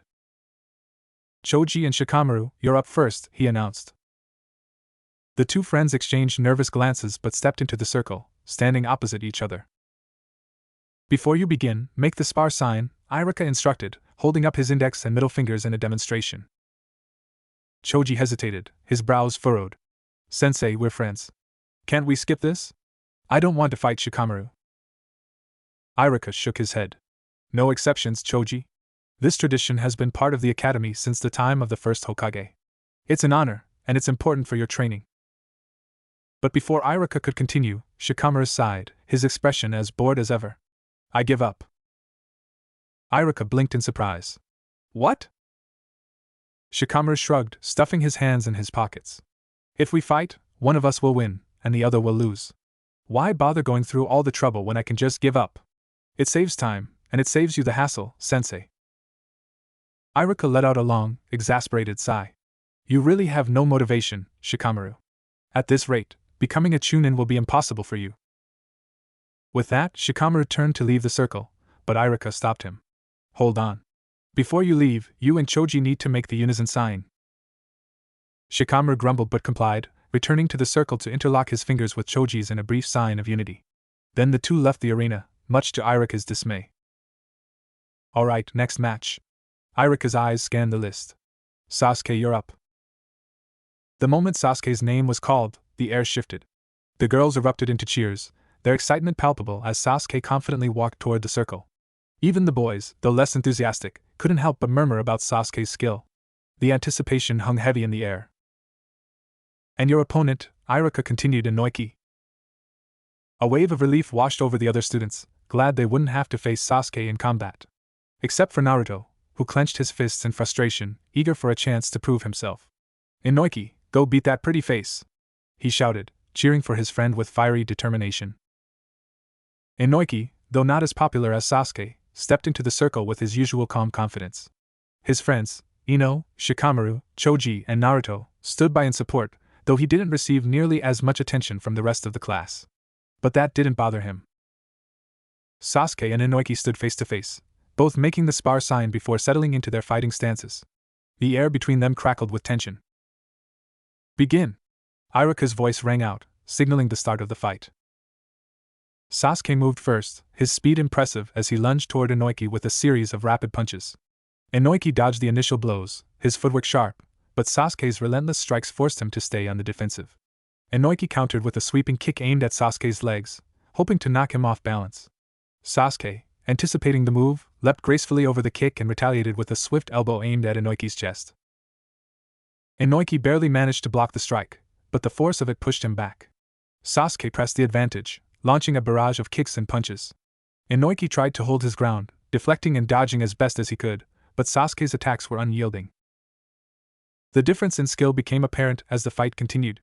Though Inoiki was quick and precise, Sasuke was faster, his movements fluid and sharp. Inoiki managed to land a solid punch on Sasuke's shoulder, but it barely fazed him. Sasuke responded with a powerful kick to Inoiki's side, sending him stumbling. Inoiki gritted his teeth, trying to shake off the pain, but Sasuke was already on him, delivering a final blow that knocked him to the ground. Inoiki lay there for a moment, breathing heavily, before slowly getting to his feet. Enough! Iruka called, stepping forward. The match is over. Sasuke is the winner. The class erupted in applause, the girls cheering loudly while Naruto crossed his arms, fuming. Inoiki, though disappointed, gave Sasuke a respectful nod and made a sign of unison before stepping out of the circle. Sasuke didn't acknowledge the praise, his face impassive as he walked back to his place, though the slightest hint of satisfaction lingered in his eyes. After an intense hour, the fights finally came to an end. Since this wasn't an official competition, there were no winners or losers. Each student had faced off against one opponent, with only one match per person. Once all the matches had concluded, the students returned to their places, standing in front of Iruka-sensei, who addressed them with a serious tone. "You've all had the chance to see how strong your classmates are," Iruka said, scanning the faces of the exhausted students. "And hopefully, you've realized how much harder you need to work to reach their level. Sasuke and Inoiki have shown exceptional skill today. They're currently the top of the class in terms of hand-to-hand combat. Learn from their techniques, and strive to improve yourselves." With those words lingering in the air, the taijutsu class ended, and the students moved on to their next subject, ninjutsu. For many, especially those from ninja families, this was the least exciting part of the day. The lesson focused on basic hand seals, laying the groundwork for future lessons where they'd learn fundamental ninjutsu techniques like the body replacement technique, the transformation technique, and the clone technique. For students with ninja bloodlines, these basics were old news, things they had likely picked up at home or would be taught by their parents. The class felt routine, even dull, for them. But for the civilian students, this was an entirely different experience. It was their first real exposure to ninjutsu, their chance to touch the world of the ninja. While the others fidgeted with boredom, the civilian students soaked up every word, eager to learn what they had no other way of discovering. As the sun began to set, the first day of the Ninja Academy finally came to an end. One by one, the children trickled out of the academy, eager to head home. Inoiki, Ino, Choji, Shikamaru, and Naruto found themselves walking along the same path, each lost in their own thoughts. Ino broke the silence, her eyes bright. "Today was pretty interesting, don't you think?" she asked, glancing at her friends. Shikamaru, with his usual bored expression, sighed. "It's such a drag. If my mom didn't force me to go to the academy, I'd still be at home, taking a nap." Ino frowned, shooting him a sharp look. "Humph. All you do is laze around. You'll never get anywhere like that, Shikamaru." Choji, munching on a bag of chips, chimed in between bites. "Today was good, but I'm surprised Inoiki ended up second in the class. With his skills, I thought for sure he'd be first." Naruto, always trying to sound confident, puffed out his chest. "If I was there, I would have beaten Sasuke for sure." Ino didn't even hesitate to shoot him down. "You won your match because your opponent was weak. And let's be honest, Naruto, you fought like some simple-minded thug. If you had faced someone like Inoiki or Sasuke, you would have been done in 3 moves." Naruto's face turned red with frustration, but when he saw the fierce look in Ino's eyes, he decided not to argue. Instead, he crossed his arms and scowled in silence. Ino, still fired up, continued, "If my brother had been serious about taking first place, he could have done it easily. He didn't even use his full strength." By full strength, Ino meant Inoiki's Kekkei Genkai, a powerful bloodline trait that set him apart from most of the other students. Inoiki, who had been walking quietly alongside them, finally spoke up, his tone calm and steady. "There are no ifs in this world, Ino. Even if I had used my Kekkei Genkai, what would it have proven? No one else was using theirs, if they even had one. Winning that way would have been meaningless." Naruto, unfamiliar with the term Kekkei Genkai, opened his mouth to ask, but before he could, Inoiki cut in. "All right, everyone, this is where I leave you. I need to stop by the ninja tool shop before heading home." With a quick wave, Inoiki turned and walked off on his own, leaving the group behind. Naruto, still thinking about what Inoiki had said, scratched his head. "Well, looks like my path is here too. Catch you guys later." With that, Naruto headed off in a different direction, and Ino, Shikamaru, and Choji continued on their way, the soft glow of dusk guiding them home. Inoiki arrived at the ninja tool shop, his eyes scanning the familiar surroundings before settling on the shopkeeper. He approached the counter and asked, "Have the special kunai I ordered been prepared?" The shopkeeper looked up, recognition dawning on his face. "Ah, Mr. Inoiki. Yes, I've finished them to your specifications. Just a moment." He disappeared into the back room, returning moments later with a foldable black bag. Placing it carefully on the counter, he unzipped it to reveal 6 kunai, each with a distinct, unique design. "These kunai," the shopkeeper began, running his fingers along one of the blades, "are made from a special alloy. Even if they travel at speeds faster than sound, they won't crack or break." Inoiki examined the weapons closely, nodding in approval at the craftsmanship. The shopkeeper, noticing his satisfaction, continued, however, if you're looking for even greater durability, you need chakra metal, which I unfortunately don't have. Inoki shook his head. No need. These will do just fine. He closed the bag and lifted it into his hand, the weight comfortable and familiar. Send someone to my house to collect the rest of the payment. I didn't bring any money with me today. The shopkeeper smiled and nodded, completely unfazed. As the eldest son of the Yamanaka clan head, Inoki was a trusted customer. There was no doubt in his mind that the payment would be made. Of course, Mr. Inoki. No need to worry. With a final nod, Inoki turned and left the shop, the kunai tucked securely at his side, ready for whatever the next day might bring. That night, after finishing dinner, Inoki sat at his study table, staring thoughtfully at the blank page before him. His mind raced as he replayed the events of the day, his recent fights with Sasuke and Fu. One thing had become clear: he needed to drastically improve his physical strength. My fights today showed me something crucial, Inoki thought, gripping the pen in his hand. I need to enhance my body, and even more importantly, I haven't developed my Kekkei Genkai, psychokinesis, to its full potential. I've been neglecting it, and that ends now. Determined, he began mapping out a plan for the next 6 years, a training regimen that would push his abilities to new heights. I need to reach the level of an elite jonin before I graduate from the Ninja Academy, he thought, his eyes narrowing in focus. I can't rely on anyone else to protect me once I'm out there. It's all on me. The first thing he wrote down was his primary focus: cardio. Okay, my first exercise will be high-intensity cardio, he murmured, writing as he thought. I'll carry a bag weighted with sand or metal, and while running forward, I'll use my telekinesis to push the bag backward, creating resistance. That'll build muscle endurance and sharpen my mental focus at the same time. Next, he sketched out his strength training. Squats and push-ups. But not just regular sets, he thought, scribbling furiously. I'll use the same weighted bag and increase the difficulty by using psychokinesis to add extra resistance on top of the weight. That'll force my body to adapt to tougher conditions, increasing both my strength and control over my Kekkei Genkai. Inoki paused for a moment, thinking about how best to push himself further. He smiled as an idea struck him. Deadlifts. But every time I lift the weight, I'll apply additional pressure with my telekinesis, making each rep exponentially harder. He could already feel the burn from the imagined exertion, but the thought of growing stronger kept him motivated. But he knew strength training wasn't enough. He needed to balance the physical strain with recovery. After all this, my muscles will be under extreme pressure. That's when I'll use psychokinesis to massage and relax them, reducing fatigue. Inoki smiled, envisioning how he could push his body harder while ensuring a quicker recovery. Once his muscles were relaxed, he knew what came next: mental focus. I'll end each session with 30 minutes of meditation, he wrote. It will sharpen my mind, keep me centered, and maintain balance between my physical and mental energy. Inoki leaned back for a moment, eyes scanning the rough outline he had written so far. There was one more element he needed to incorporate. After I return from the academy each day, I'll practice sculpting with my kunai, using only my telekinesis. No physical touch allowed. The challenge, he thought, would be immense.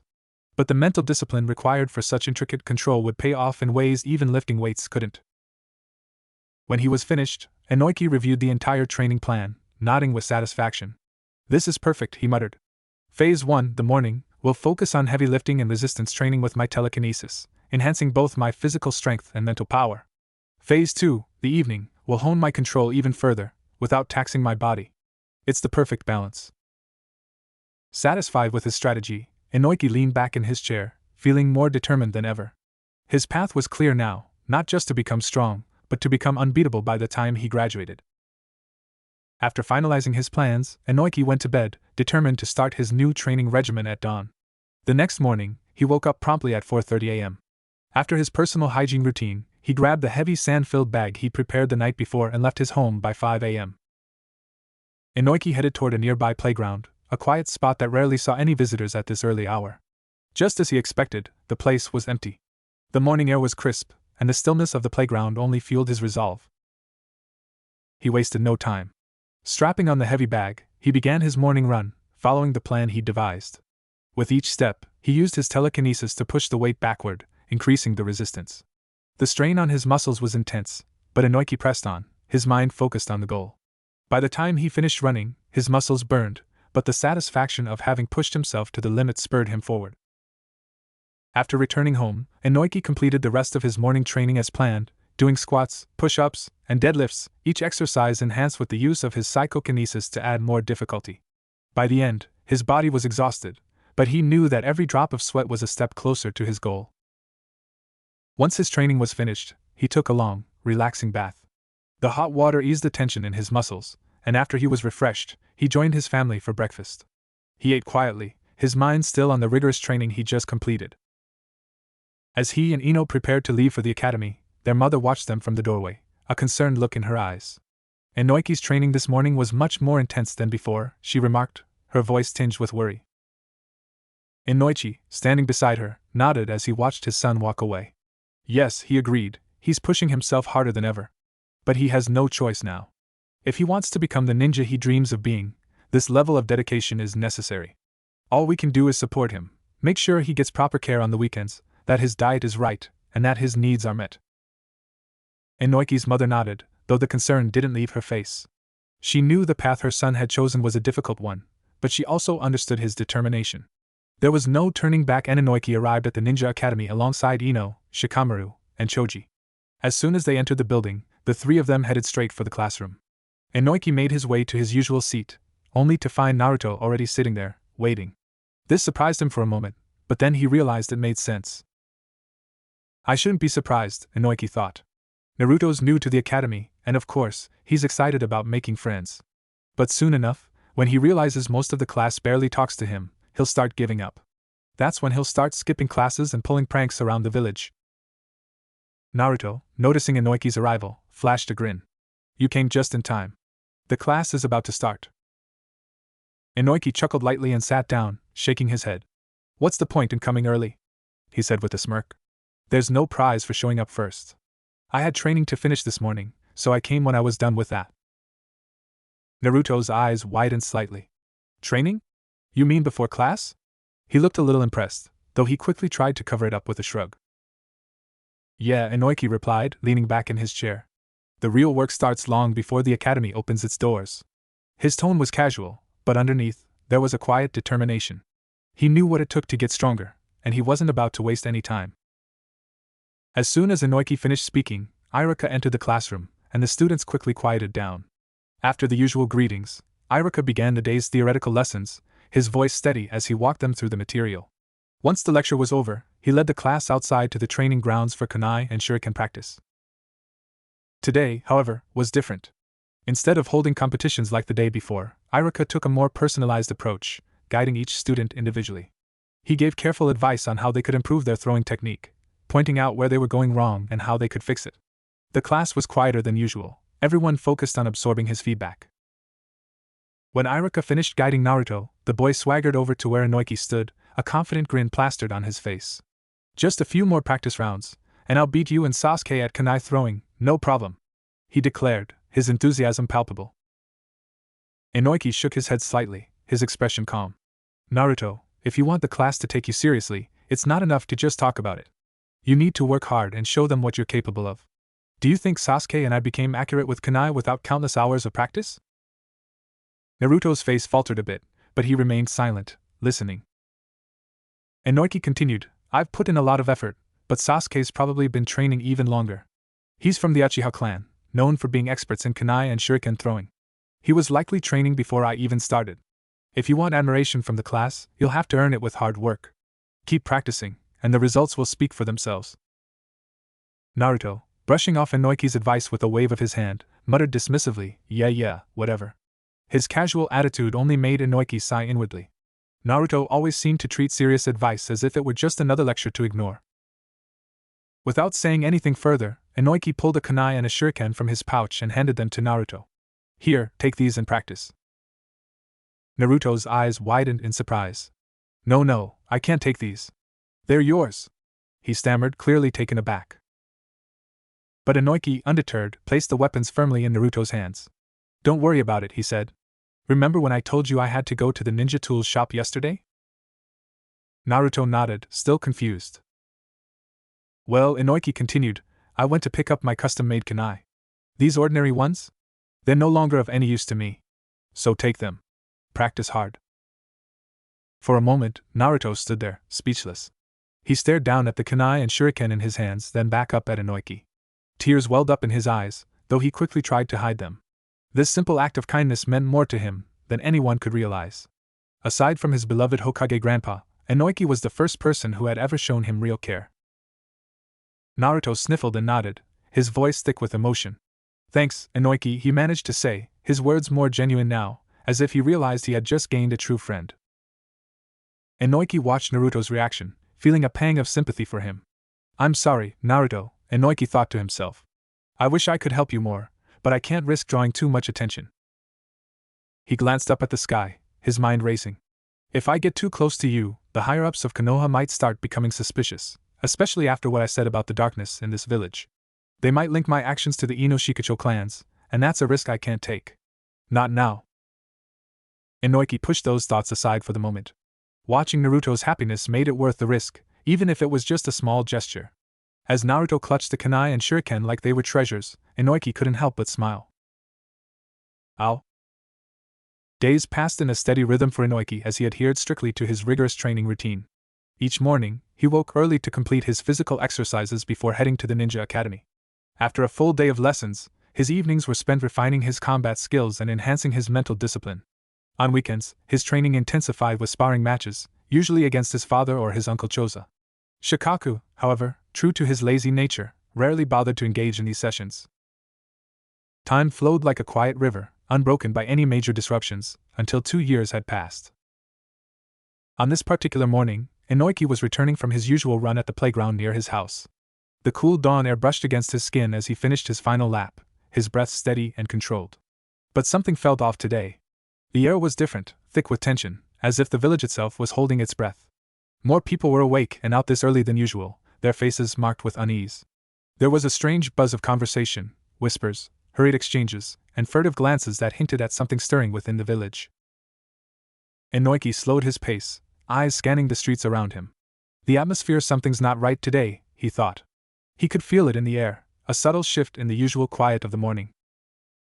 But he quickly dismissed the feeling, shaking his head. Whatever it is, it's none of my concern, he told himself. Gossip and village rumors didn't interest him. His training was far more important. Whatever was going on, he would deal with it later if necessary. For now, his focus remained unshaken.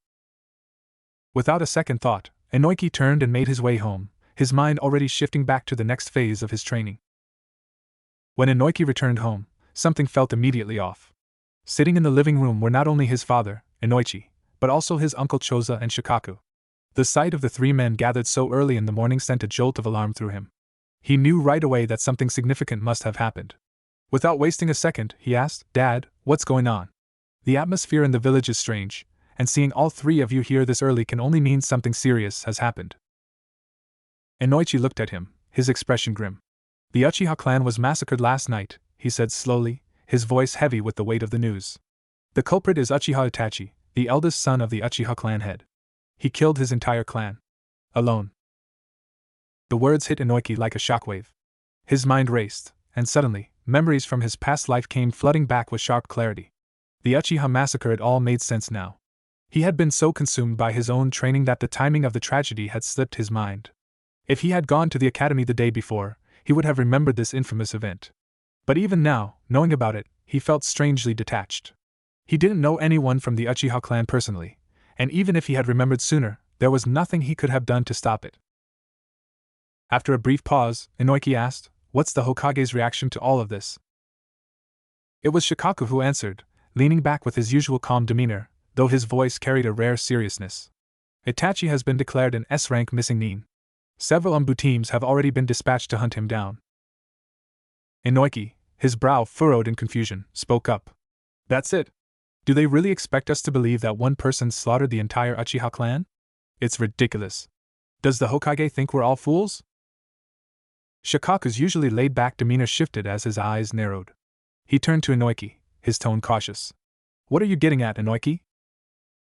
"I mean exactly what I said," Inoiki replied, his voice steady but firm. "I don't buy this story.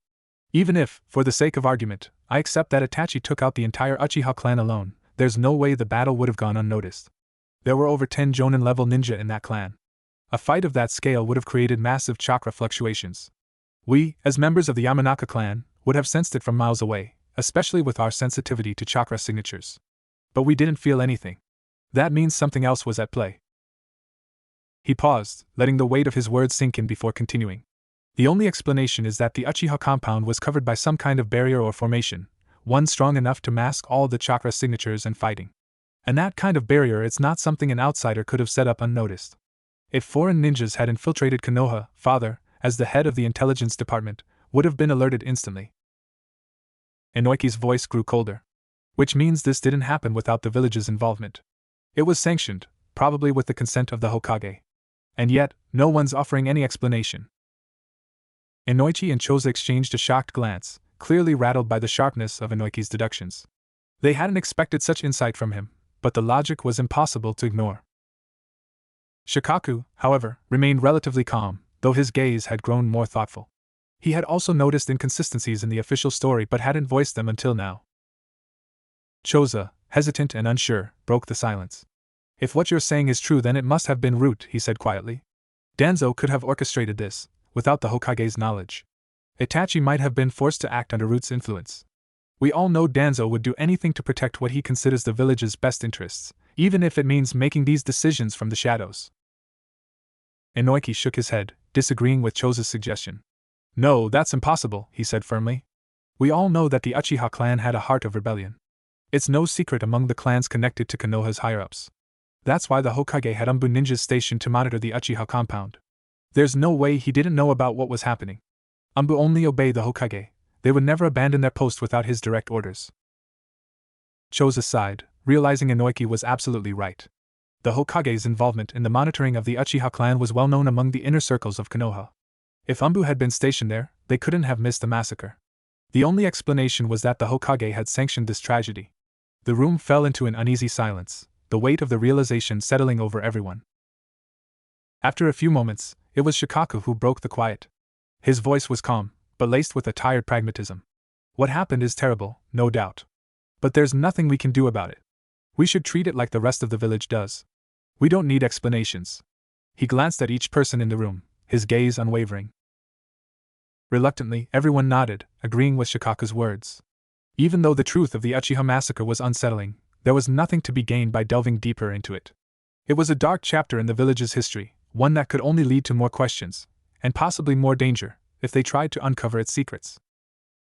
With a solemn look, Shikaku continued, What worries me now is how other villages will react when they learn about the Uchiha clan's annihilation. They might see this as an opportunity, a moment of weakness, and decide to attack Konoha. We could be looking at the possibility of war. The room grew tense again. Faces turned grim as the reality of Shikaku's words sank in. An internal massacre like this could send shockwaves across the shinobi world, and rival villages might seize the moment to strike. But Inoiki, being a reincarnator, knew better. He remained calm, aware that no full-scale war would break out because of the Uchiha massacre. There might be tensions along the borders, a few skirmishes perhaps, but not the widespread conflict everyone feared. He didn't voice his thoughts, choosing to let the others stew in their own concerns. Seeing the seriousness in the room, Shikaku sighed and offered a slight smile to lighten the mood. Let's not overthink this. If it comes to that, we'll deal with it. But until then, we should continue living our lives as normal. Once again, everyone nodded, agreeing with his words. The tension eased just a little, but the gravity of the situation still hung in the air. Inoichi, glancing over at his son, added, By the way, Sasuke survived. He was at the academy late that night. He's in the hospital now. You should go visit him. After all, he's your classmate. Inoiki nodded, though inwardly he was unsure of what he could say to Sasuke in such a devastating time. This is the beginning of his journey, Inoiki thought. One that will be filled with darkness and pain. But knowing the future didn't make it any easier to witness, and Inoiki could only hope that Sasuke wouldn't be consumed entirely by the events that had shattered his life. Inoiki headed to the courtyard where he usually trained, but today, his heart wasn't in it. The weight of the Uchiha massacre and the heavy atmosphere in the village clouded his thoughts, making it hard to focus. Still, he forced himself to continue, determined to maintain his discipline. Training was his anchor, the one thing he could control. After he finished his routine and had breakfast, he left for the academy with Ino by his side. When they arrived at the classroom, it was clear that everyone was buzzing with the same grim topic, the Uchiha clan massacre. Conversations filled the room, voices hushed and uneasy. Even Naruto, usually loud and carefree, had gone quiet after hearing the full story from Sakura. He wore a look of sadness and confusion, as though trying to process how someone like Sasuke could lose everything in a single night. It wasn't long before Irika entered the room, his face unusually heavy. The class fell silent as he spoke. I'm sure you've all heard by now about what happened to the Uchiha clan. Sasuke is the sole survivor of that tragedy. Irika paused, his eyes scanning the students, each one tense with sympathy and uncertainty. I want you all to go visit Sasuke after the academy today. He's your classmate, and he'll need your support now more than ever. The class nodded quietly, the gravity of the situation settling in. No one made any jokes, and for once, the usual chatter and noise were absent. Everyone knew this was different, this was real.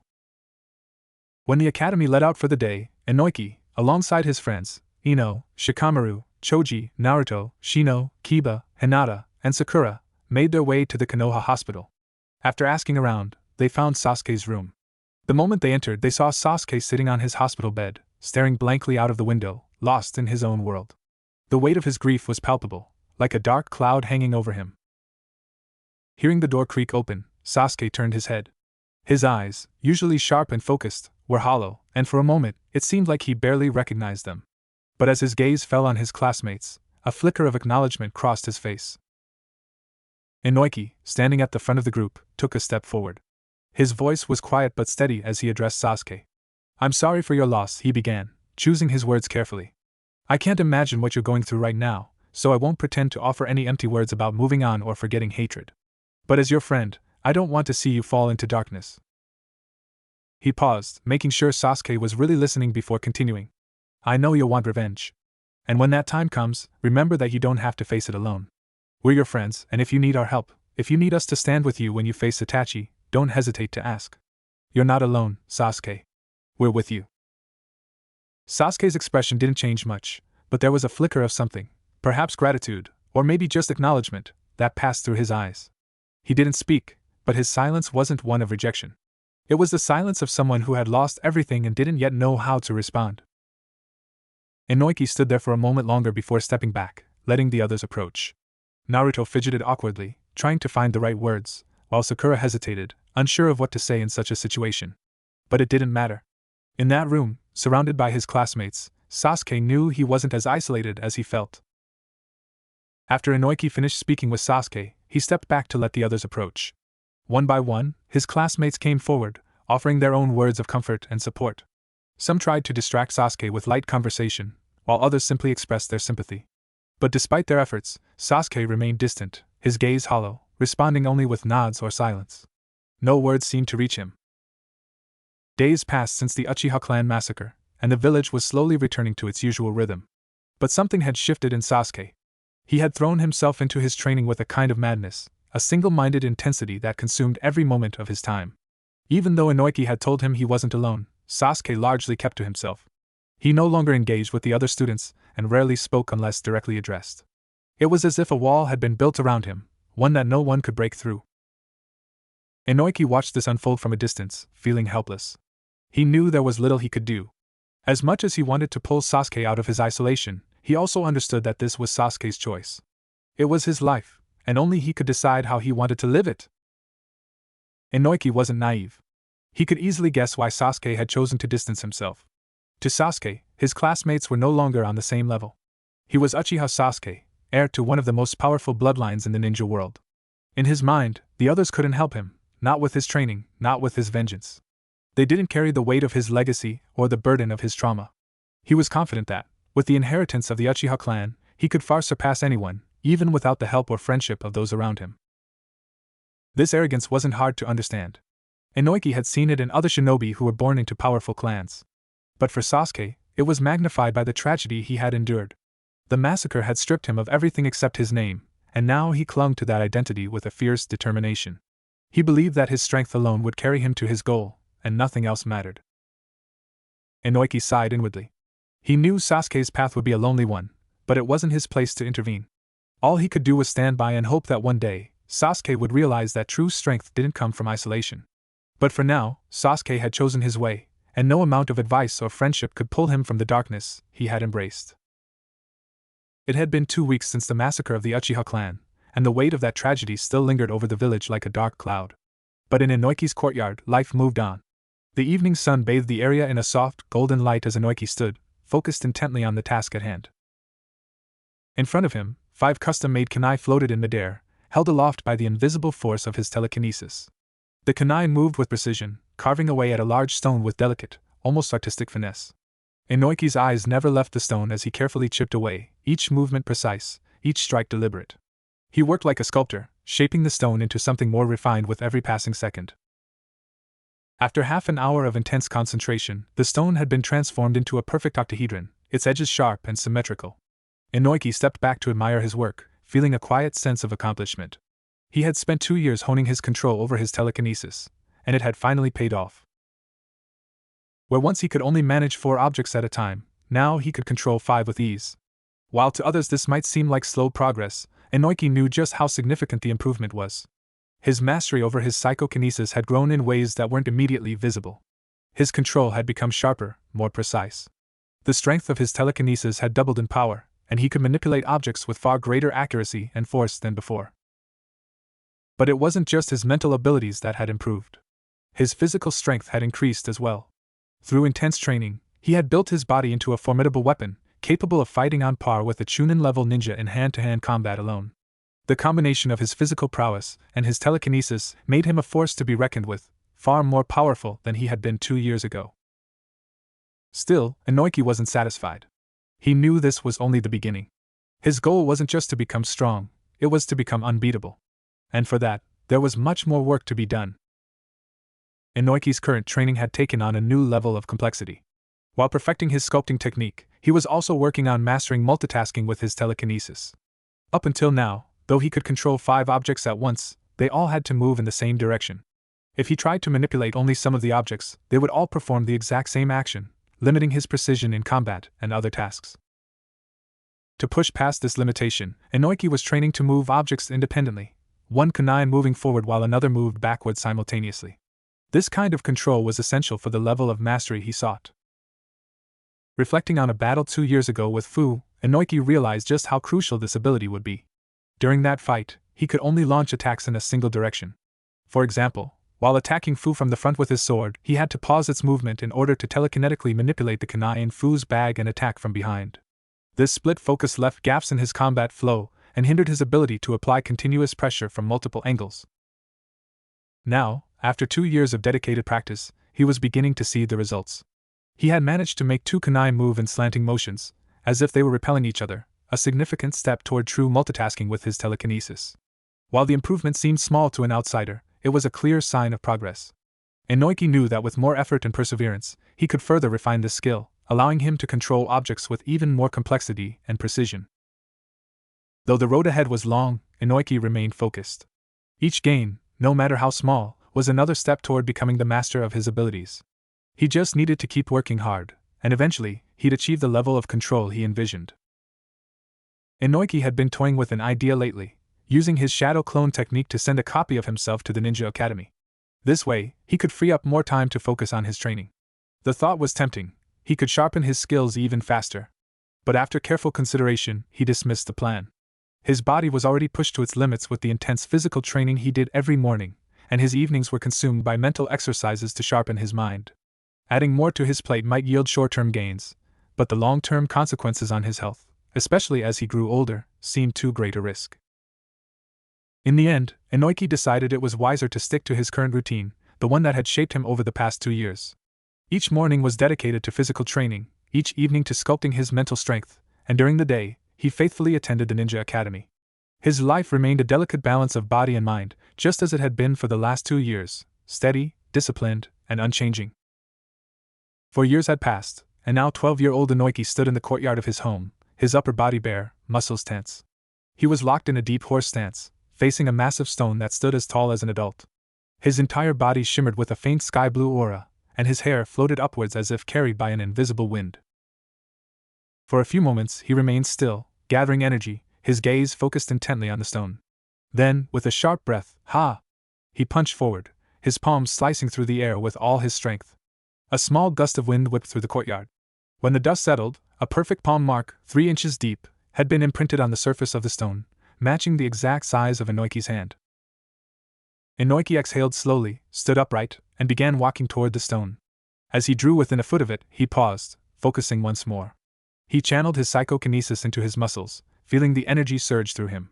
Without hesitation, he punched the stone again, this time with raw, unrestrained power. The sound of the impact echoed like thunder, but then all fell quiet, eerily so, as if nothing had happened at all. He pulled his hand back, exhaling lightly, and the sky-blue glow that had surrounded him vanished. His hair, once floating, settled back to normal. Calmly, he turned and started walking toward the spot where his towel and upper clothes lay waiting.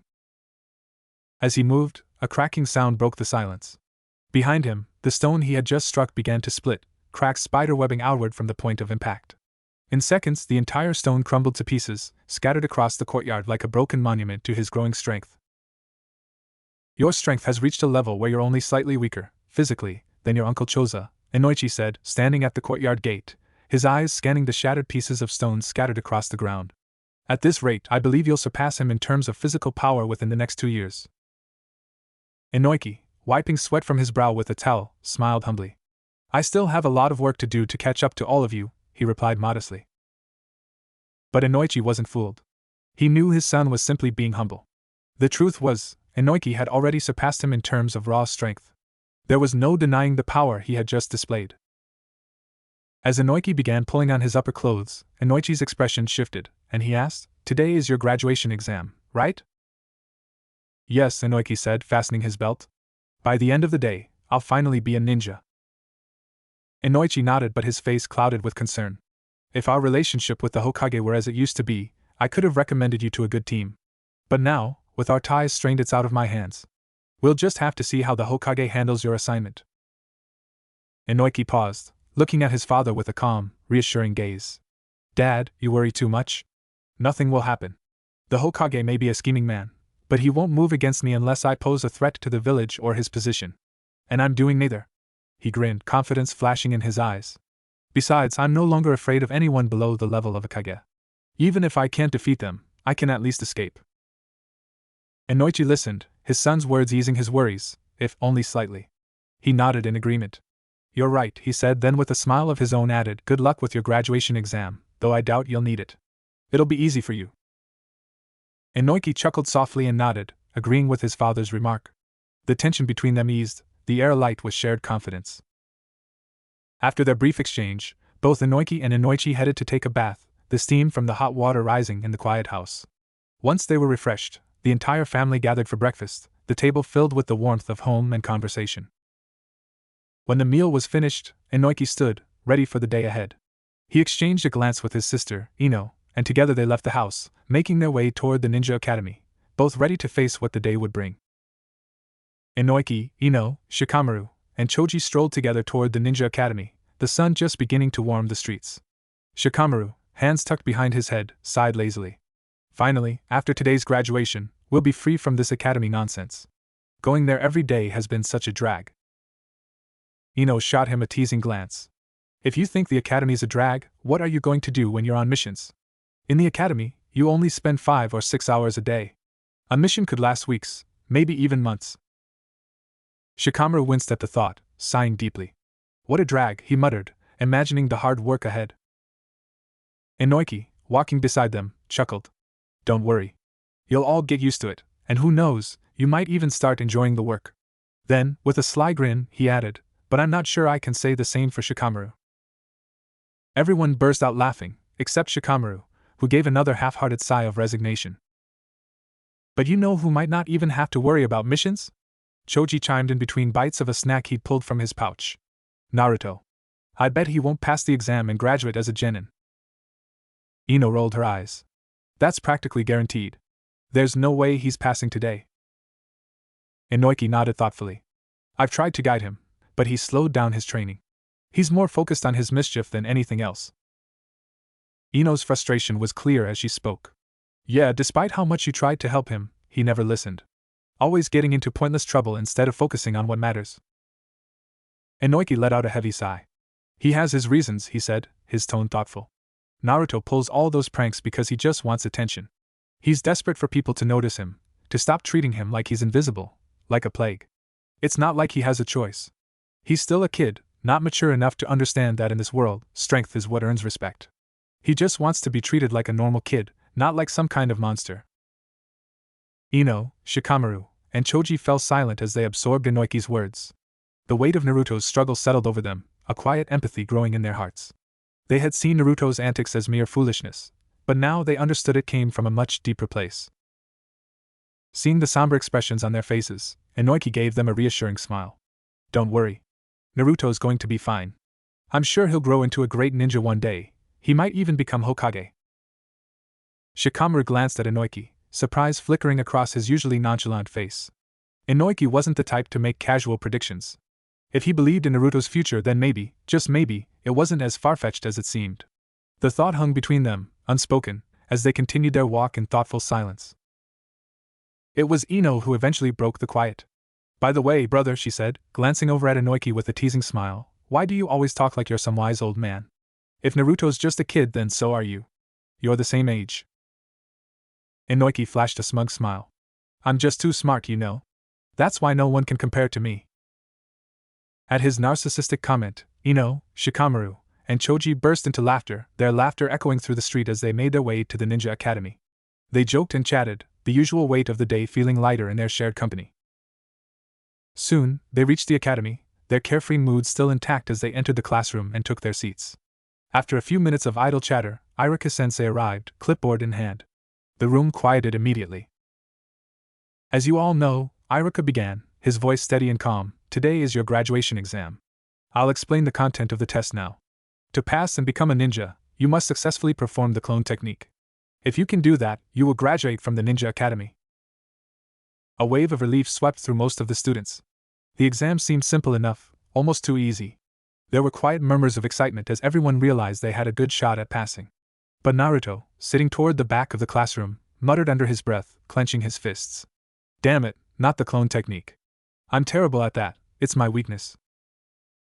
Iruka continued, his tone professional but encouraging. We'll call your names one by one. When it's your turn, go to the adjacent classroom, where Mizuki and I will be evaluating you. The class remained mostly relaxed, but for Naruto, anxiety lingered.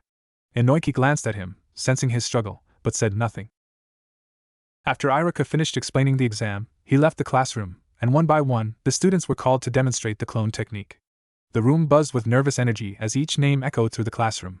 Successes were met with quiet applause, while murmurs of relief rippled through the students who passed. Soon, Inoiki's name was called. He stood up calmly and walked into the exam room where Iruka and Mizuki waited. Iruka gave him an encouraging nod. Inoiki, go ahead and perform the clone technique. With a simple nod of acknowledgement, Inoiki focused his chakra. In a flash, 5 perfect clones appeared beside him, each identical in every way. There was no strain in his movements, no hesitation in his performance, just precision and mastery. Excellent work, Inoiki, Iruka said with a smile, impressed but not surprised. He handed Inoiki the coveted ninja headband. You've passed. Inoiki bowed respectfully, taking the headband in his hand, its weight a symbol of the hard work and discipline he had invested over the years. With quiet confidence, he returned to the classroom, where his friends greeted him with smiles and congratulations. It was no surprise to anyone, Inoiki had always been one of the most capable students. Except for Naruto. Sitting quietly in the back, Naruto's face was tight with tension. He hadn't been able to stop thinking about his own upcoming turn. While everyone else celebrated their successes, Naruto's anxiety deepened. Finally, Naruto's name was called. The entire class seemed to hold their breath, but deep down, they already knew the outcome. Naruto walked into the exam room with determination, but despite his effort, he couldn't successfully perform the clone technique. His clones came out weak, faded, incomplete. Iruka sighed softly, his face sympathetic but firm. I'm sorry, Naruto. You've failed to perform the technique. You won't be graduating today. Naruto's heart sank as he walked out of the exam room, his head hanging low. The reality of failure hit him hard. Naruto didn't return to the classroom after his failure. Instead, he slipped quietly outside the Ninja Academy, his disappointment weighing heavily on him. While his classmates were being assessed one by one, receiving their headbands with excitement and pride, Naruto was nowhere to be seen. Soon after, the newly graduated students gathered at the training ground, headbands tied around their foreheads, marking their new status as ninjas of Konoha. After a brief wait, Hiruzen, the third Hokage, arrived. He stood on a small raised platform, just large enough for one person. His presence commanded immediate attention, and the students fell silent. With a warm, grandfatherly smile, he began his speech. The Hokage spoke of the will of fire, the burning passion that united the villagers and gave strength to the shinobi of Konoha. His words were filled with hope and responsibility, a call to the next generation to uphold the village's values. Finally, he ended with the line, "I hope you all achieve great things and make Konoha proud." The students cheered, their young hearts filled with enthusiasm for the journey ahead. But among the crowd, a few remained calm: Inoiki, Shikamaru, Ino, Choji, and Sasuke. They clapped politely, but the excitement that gripped their peers didn't seem to affect them as strongly. For them, the path ahead was something they approached with a more measured, thoughtful perspective. After the speech concluded, the students began to leave the training ground, their footsteps echoing with excitement. Hiruzen and Iruka followed behind them, escorting the group until they reached the gates of the Ninja Academy. Inoiki and his friends walked out together, a quiet satisfaction between them. As they reached the outside, Inoiki's sharp eyes scanned the area, searching for Naruto. He knew Naruto wouldn't simply disappear. And then, he spotted him, off to the side, deep in conversation with Mizuki. Inoiki's gaze sharpened. He could sense something off about the way Mizuki was speaking to Naruto. It didn't take long for him to realize what was happening. Mizuki was manipulating Naruto, planting seeds of deceit for his own purposes. Inoiki's mind raced. Should I intervene? He thought, his instincts warning him of Mizuki's malicious intent. But after a moment of reflection, he shook his head. No, he decided. I don't need to interfere. In the end, this event will be a turning point for Naruto, and he'll come out of it stronger, unharmed, even better than before. With that, Inoiki turned away, choosing not to interfere with the course of events. He rejoined Ino, Shikamaru, and Choji, and the group headed home, the day's excitement behind them. When Inoiki and Ino finally arrived at their house, they found their parents waiting for them. Inoichi and their mother stood at the door, eyes lighting up as they saw their children with the gleaming ninja headbands tied proudly on their foreheads. Inoichi smiled broadly, pride swelling in his chest. Congratulations, both of you. You're officially ninjas now. Their mother beamed beside him, her joy unmistakable. It was a moment of celebration, not just for Inoiki and Ino, but for the whole family, a milestone marking the beginning of a new chapter. That night, Inoiki's mother prepared a special dinner to celebrate her children's achievement. The table was filled with their favorite dishes, an unspoken reward for the hard work they'd put in to finally become ninjas. Laughter filled the room, a sense of pride and warmth flowing between them. But just as they finished their meal and prepared to retire for the night, a signal flare shot into the sky. Inoichi, who had just stood to leave the table, froze as he glanced out the window. The flare's bright light illuminated the night sky, its meaning unmistakable to a seasoned shinobi like him. I know what that signal means, he muttered, his expression turning serious. I need to head to the Hokage building immediately. Something big must have happened. Inoiki's mother, worry creasing her brow, stood as well. Be careful, she urged, her voice soft but firm. Inoichi gave her a reassuring nod, then without wasting another moment, he vanished into the night, moving swiftly toward the heart of the village. Inoiki watched his father disappear into the darkness, his mind already racing. He knew the truth, even if his father didn't. The village was on high alert, not just because of some random disturbance. It's Naruto, Inoiki thought, his eyes narrowing. He must have stolen the scroll of seals. That's why the signal was sent. The Hokage is mobilizing the village's forces to contain the situation. Inoiki understood the weight of the situation. The scroll of seals contained forbidden jutsu, dangerous knowledge that could cause chaos if it fell into the wrong hands. And Naruto, with his desperation for acknowledgement and his rash decisions, had undoubtedly made a reckless move. Kosuke led Inoiki to the location where the garden awaited its weeding. The sun was high, casting a warm glow over the neatly arranged plants. After introducing themselves to the garden's owner, and explaining that they were there to complete the weeding mission, the owner gave them permission to begin. As they surveyed the garden, Inoiki quickly realized that this job would require more effort than anticipated. The weeds had to be pulled from the roots, making it impossible to simply slice through them with his telekinetically controlled kunai. Not wanting the task to drag on and interfere with his evening training, Inoiki decided to speed things up. With a brief hand sign, he summoned a shadow clone to assist him. 2 Inoikis would make faster work of the weeds. As the clone appeared beside him, Kosuke raised an eyebrow, then offered some advice. Using the shadow clone will definitely make things faster, but remember, you'll feel the fatigue from both your body and the clones. It adds up. Inoiki smiled confidently. I know. That's why I only made 1 clone. I can handle the fatigue from this much work. Kosuke nodded approvingly, a gentle smile crossing his face. It's good to know your limits. I'm an old man, after all. My bones can't handle the strain of shadow clones like you young folks, he said with a chuckle. With that, Inoiki and his clone dove into the task, pulling weeds at a rapid pace. Kosuke, despite his self-deprecating remarks, also pitched in, guiding Inoiki and offering tips on how to work more efficiently. His years of experience made the job easier, and together, they cleared the garden in just under 3 hours. Once the last weed was removed, they showed the owner their handiwork. The garden was pristine, and the owner signed off on the mission paperwork Izumo had given them. Afterward, they returned to the Hokage building to submit the completed mission and receive their remuneration. When the payment was handed over, Inoiki immediately divided it in half and offered one half to Kosuke. Kosuke, however, shook his head. You did more work than me. I'll only take 1/3 of the payment. But Inoiki insisted, refusing to take more than his share. In the end, Kosuke smiled, helplessly accepting half of the payment before they both parted ways. The next day brought another mission, this time to trim the grass and shape the trees in a different garden. Upon arriving at the location, Inoiki wasted no time. Summoning his kunai, he used his telekinesis to arrange 4 of them in a fan formation. With a flick of concentration, the kunai spun rapidly like blades of a fan, cutting through the grass in the garden with precise control. Inoiki moved the spinning kunai across the entire lawn, trimming it all to the desired height with effortless grace. After finishing the grass, he turned his attention to the trees. Using his telekinesis again, he carefully shaped them with his kunai, leveling them perfectly. Sculpting trees was second nature to him after years of practicing on stone, and the task was completed in less than half an hour. Once the work was done, they received confirmation from the owner, submitted the mission papers to the Hokage's office, and collected their reward. As usual, Inoiki tried to split the payment evenly, but this time, Kosuke resisted more firmly. You did all the work today, Kosuke said. I was just here to guide you. I can't accept half. Inoiki, however, was persistent. After some back and forth, Kosuke finally accepted 1/3 of the remuneration, though he did so with a fond, amused smile. The two then went their separate ways, both satisfied with the day's work. The next day brought a slightly more challenging mission, removing a wild boar that had wandered into the fields and was wreaking havoc. When Inoiki and Kosuke arrived at the location, the farmer explained the boar's frequent destruction.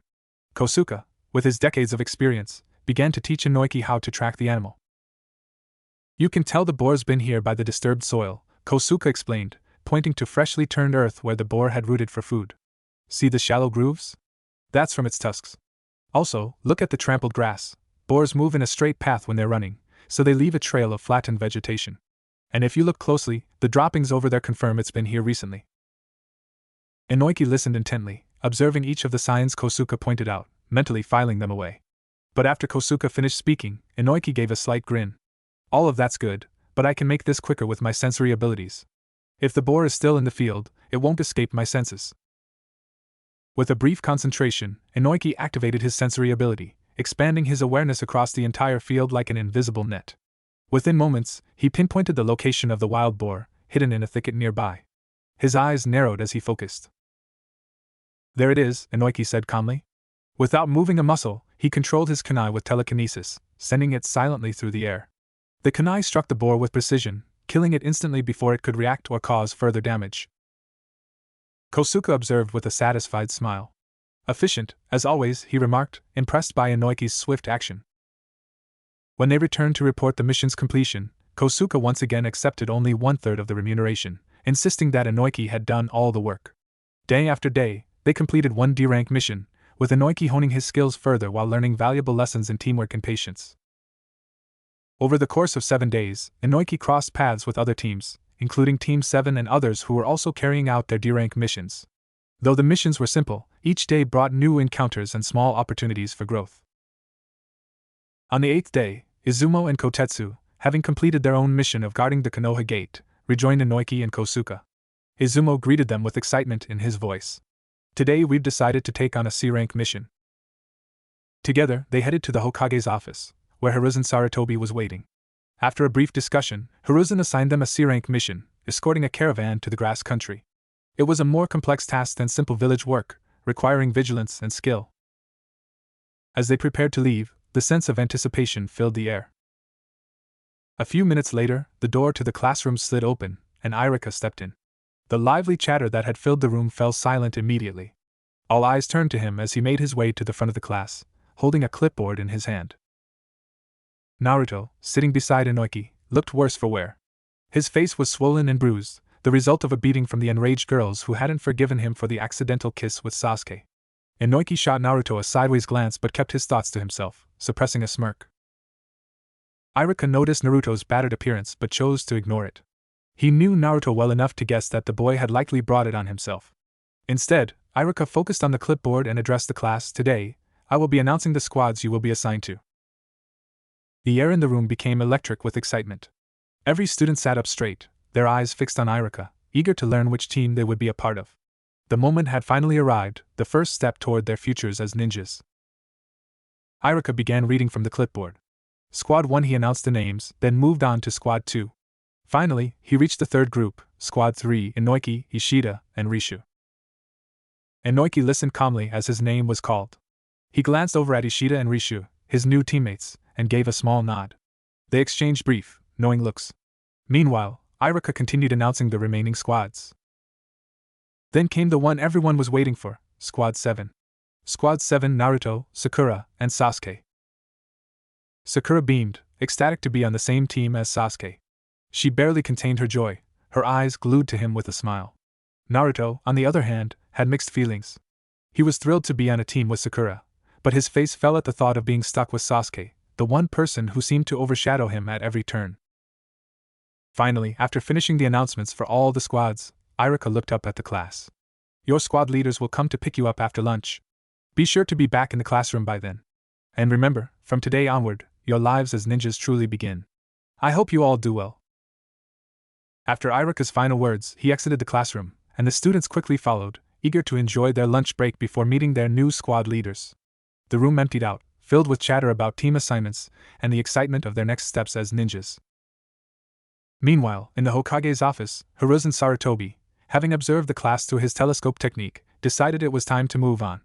With a wave of his hand, he ended the technique and turned to the assembled Jonin and Chunin. You're all dismissed, he said. Go meet your squads. One by one, the Jonin and Chunin bowed and left the office, making their way out of the Hokage building. Among them was Izumo, who had just been assigned as the leader of Squad 3, which included Inoki. As they walked down the steps, Izumo called out, Wait, Kakashi-senpai. Kakashi stopped in his tracks and turned his head slightly, raising an eyebrow in confusion. He responded, curious as to what Izumo wanted. Izumo approached him, still processing Kakashi's earlier comment in the Hokage's office. I wanted to ask you something about Inoki. What exactly did you mean when you said he's too powerful to be in my team?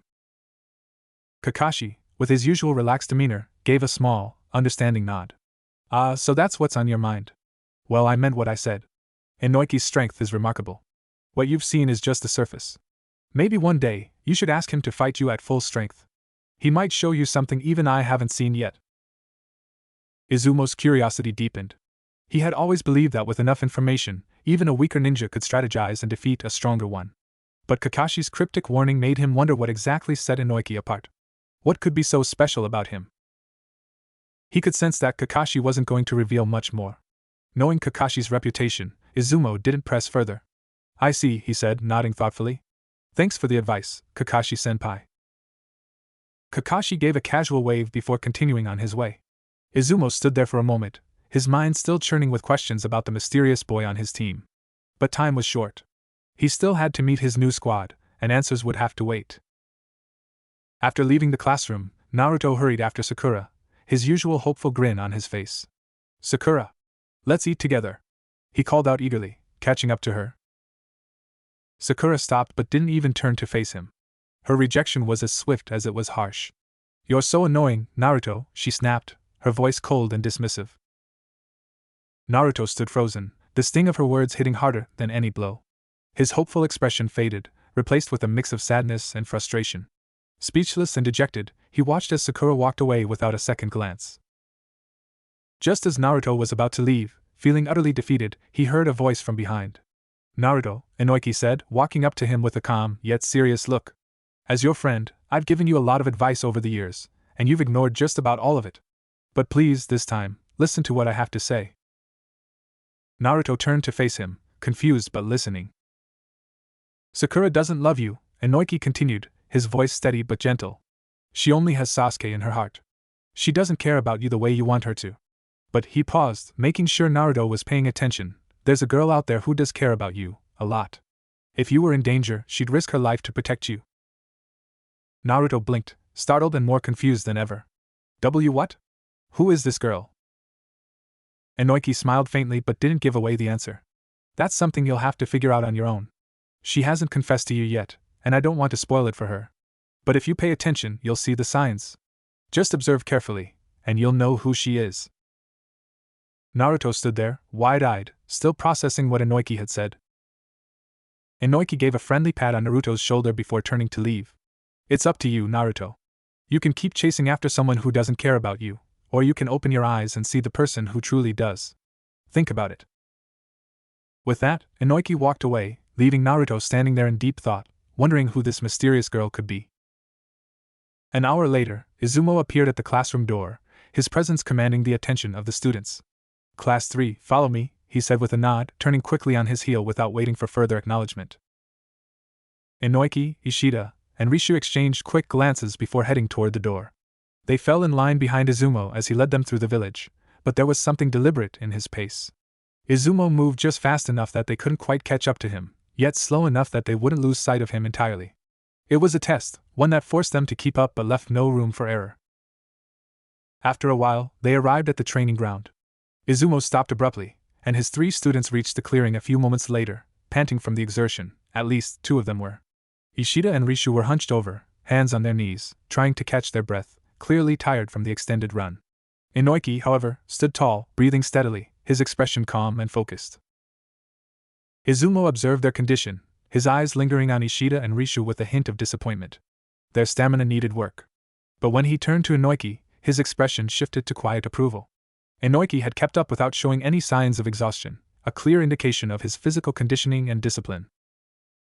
All right, Izumo began, addressing the group. I know your names, but I want each of you to introduce yourselves. Ishida, still recovering from the run, straightened up and spoke first.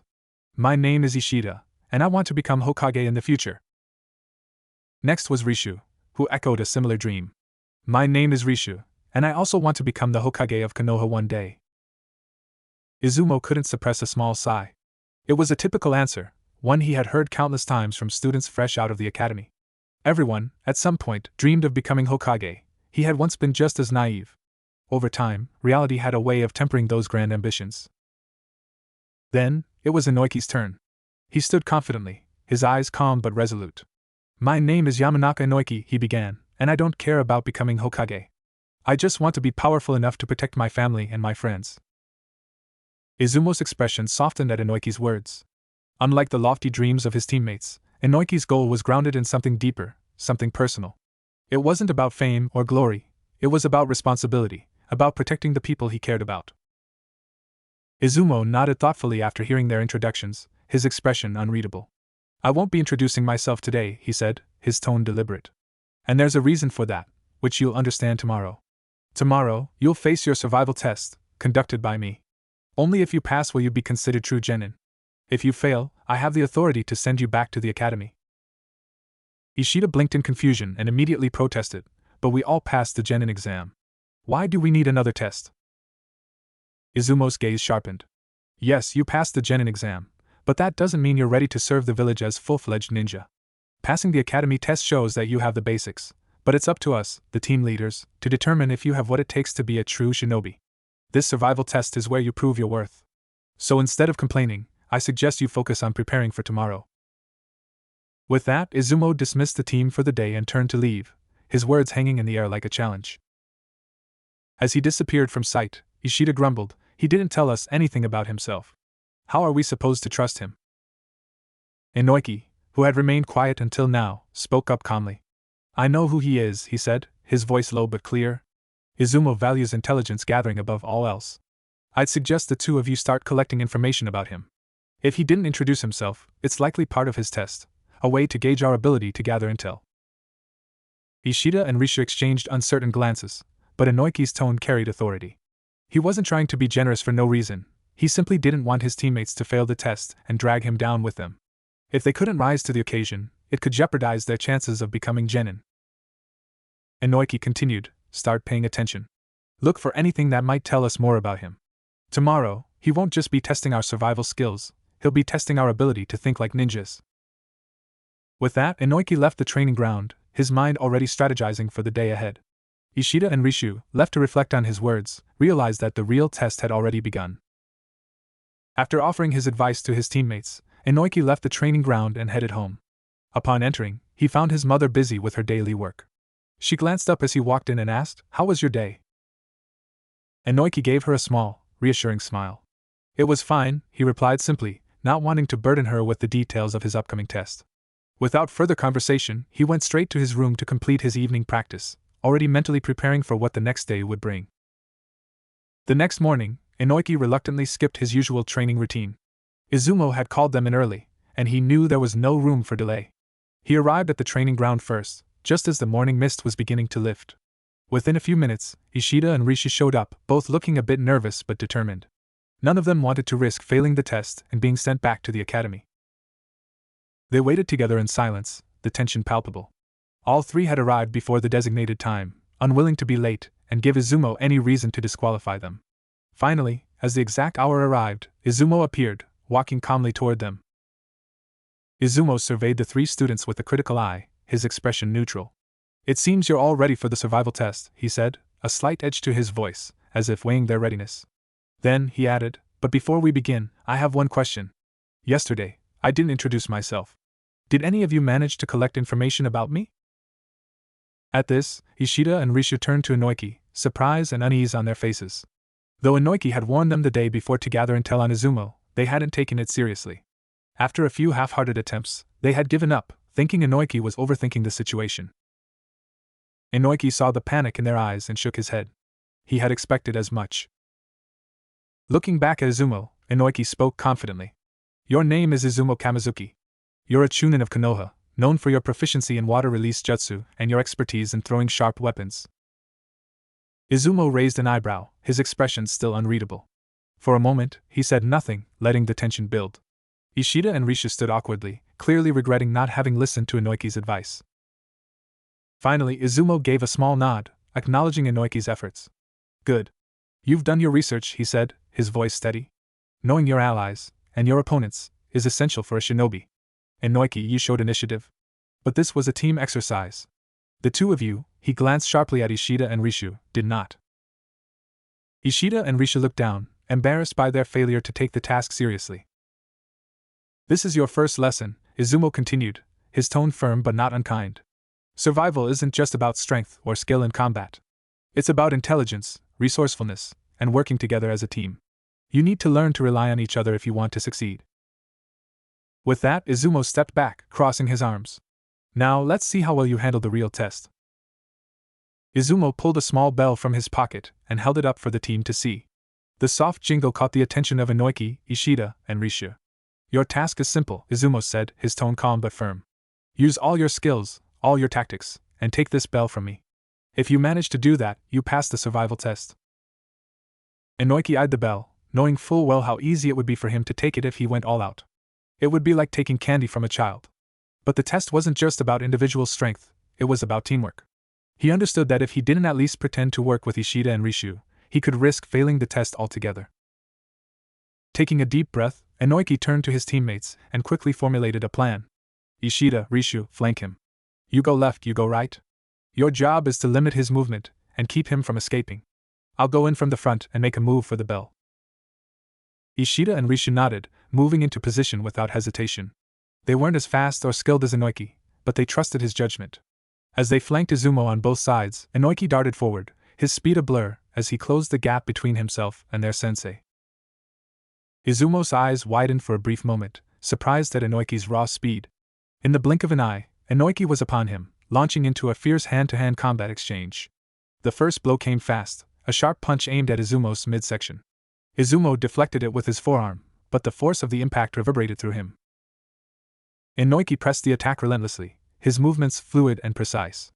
Each strike was powerful yet controlled, leaving Izumo little room to counter. A roundhouse kick whipped through the air, forcing Izumo to duck, only to be met with a swift knee aimed at his ribs. Izumo barely managed to block it, but he could feel the strength behind the attack. Inoki wasn't holding back nearly as much as he thought. Despite his best efforts to keep up, Izumo was being thoroughly outclassed. Inoiki's speed and strength were overwhelming, leaving Izumo no choice but to stay on the defensive. Every time Izumo tried to create distance, Inoiki was there, closing the gap instantly with quick, aggressive strikes. A punch aimed at Izumo's chest landed with precision, and for a brief moment, Izumo staggered back. Inoiki's movements were effortless, his precision unnerving. He clearly had the upper hand, and Izumo knew it. If this kept up, he'd lose the bell in no time. He had no other choice. With a flicker of hand seals, Izumo used the substitution jutsu at the last possible second. Inoiki's fist shot forward, aiming for Izumo's chest, but instead of landing a blow, his fist collided with a log that appeared in Izumo's place, splintering it. Inoiki narrowed his eyes as Izumo reappeared a short distance away, the bell still jingling in his hand. The sensei gave him a measured look, clearly impressed but maintaining his composure. "Well done, Inoiki," he said, catching his breath slightly. "You've definitely proven your strength. But don't forget, this isn't just about power. You're going to need more than that to win." Inoiki glanced back at Ishida and Rishu, who had done their best to flank Izumo but hadn't been able to keep up with the speed of the fight. Izumo leaped into the air, disappearing into the thick cover of the trees and bushes, hoping to gain the upper hand with stealth. However, Inoiki, being a sensory ninja, immediately detected Izumo's chakra signature. His sharp senses pinpointed Izumo's exact location, hidden behind a large tree just ahead. Inoiki quickly gestured toward the tree and spoke to Ishida and Rishu. "He's hiding behind that tree. Attack from that direction." Without hesitation, Ishida and Rishu hurled their kunai toward Izumo's position. But the attack fell short of its mark. The kunai lodged into the thick tree trunk, their force not strong enough to penetrate through. Inoiki sighed, realizing they had misunderstood his intent. "Throwing kunai won't work. We need to close the distance and attack from close range. Follow me." With that, Inoiki sprinted toward the tree where Izumo was hiding, his movements swift and calculated. Ishida and Rishu followed behind, though not with the same confidence or speed. They were doing their best, but Inoiki knew they were still struggling to keep pace with the intensity of the situation. From his vantage point behind the tree, Izumo observed the trio approaching. A small smile tugged at the corner of his lips as an idea formed in his mind. This is the perfect opportunity, he thought. Without hesitation, Izumo performed a series of hand seals and released a jutsu. Water release, starch syrup capturing field. The ground in front of the tree began to ripple unnaturally, as a thick, sticky syrup-like substance spread rapidly toward Inoiki and his teammates, threatening to trap them where they stood. Inoiki, sensing the shift in chakra and the jutsu forming, immediately called out to his teammates. "Retreat! Now!" He leaped backward with incredible speed, avoiding the creeping trap just in time. But when he looked back, he saw that Ishida and Rishu hadn't reacted quickly enough. Confused and unsure of what to do, they hesitated for a crucial second, just long enough for the syrupy field to engulf their legs, pinning them to the ground. The two of them struggled, but the more they fought against the sticky substance, the more ensnared they became. Inoiki cursed under his breath. His plan was falling apart because of their lack of coordination. He could have easily dodged the attack himself, but as part of a team, he needed to get them out of this mess. Izumo stepped out from behind the tree, his gaze sharp as it met Inoiki's. "Inoiki," he said firmly, "I've heard from the Hokage and Kakashi that you're exceptionally powerful. Now show me. Fight me with your full strength if you want to take the bell from me, and save your teammates." Inoiki scratched his head, clearly unfazed by the challenge. "Are you sure about that?" he asked, his tone casual. "I mean, I can take the bell from you eventually. It might take a little time, but I don't need to use my full strength to do it. I could handle it with what I'm using now." Izumo's expression hardened, a flicker of irritation in his voice. "That may be true," he replied, "but it would be an insult to me as your sensei. I'm telling you to use your full strength because I want to see exactly how powerful my would-be student is." Inoiki sighed, his shoulders relaxing as if the decision were a minor inconvenience. "All right," he said, shrugging. "You asked for it." Without another word, Inoiki activated his Kekkei Genkai, psychokinesis. His body became bathed in a faint, sky-blue light, his hair lifting as if caught in an invisible breeze. The atmosphere around him shifted, crackling with unseen energy. With a mere thought, Inoiki's telekinesis took hold of Izumo's body. Izumo suddenly found himself immobilized, as if invisible chains had wrapped around his limbs, locking him in place. No matter how hard he tried to move, his body refused to respond. His muscles tensed as he attempted to channel chakra to his legs and arms, hoping to break free, but it was futile. The more he struggled, the tighter the telekinetic grip became. Inoiki began walking toward him, each step deliberate, his expression calm and collected. He wasn't rushing, there was no need to. Izumo's body remained suspended, unable to move, the bell still dangling from his waist. Izumo's mind raced as he fought against the psychic hold. The strength of Inoiki's psychokinesis was overwhelming, and despite his best efforts to counter, Izumo was completely at his mercy. "You asked me to show you my strength," Inoiki said, his voice steady as he approached. "This is it." Izumo gritted his teeth, still straining against the invisible force. He was a skilled Chunin, and yet, in this moment, he felt utterly powerless. Izumo knew he had been bested. Despite all his training, there was no breaking free from Inoiki's psychokinesis. He could only watch as Inoiki closed the final gap between them. Inoiki sensed Izumo's struggle, the subtle tension in his muscles, and the futile attempt to resist the telekinetic force holding him in place. With a calm, almost detached voice, Inoiki spoke. "Any kind of resistance is useless, Izumo-sensei. You won't be able to break free. To resist my power, you need the strength of a jonin, which you clearly don't have." He stepped closer, his eyes unwavering. Without breaking a sweat, Inoiki used his telekinesis to lift the bell tied to Izumo's waist, making it float effortlessly toward his outstretched hand. The small bell jingled as it passed from Izumo's grasp to Inoiki's, a symbol of his control over the entire situation. Once he had secured the bell, Inoiki turned to where Ishida and Rishu were trapped in the syrup-like substance of Izumo's water release technique. Concentrating, he used his telekinesis again, lifting the sticky field that held them captive, freeing his teammates from their immobilized state. Only after ensuring his team was safe did Inoiki release Izumo from his telekinetic hold. Izumo stumbled slightly, his body sagging as he caught his breath. His chest rose and fell heavily, the effort of resisting Inoiki's power having drained him. As he stood regaining his composure, he looked at Inoiki with a mixture of awe and self-reflection. "You controlled me with your mental strength, didn't you?" Izumo asked, his voice tinged with disbelief. Inoiki nodded and offered a small smile, not one of arrogance but of calm acknowledgement. Izumo let out a bitter chuckle, a self-mocking smile creeping onto his face. He had completely misjudged the situation. He had come into this test thinking he could push Inoiki to his limits, test his abilities, but instead, he had found himself outmatched. He had underestimated Inoiki's strength and overestimated his own capabilities. Straightening his posture, Izumo spoke with renewed seriousness. "Inoiki, you did an excellent job. Not only did you take the bell from me, but you also saved your teammates. I'm very impressed and satisfied with your performance." He paused, his tone becoming heavier. "However," Izumo said, glancing at Ishida and Rishu, "I can't say that all of you passed."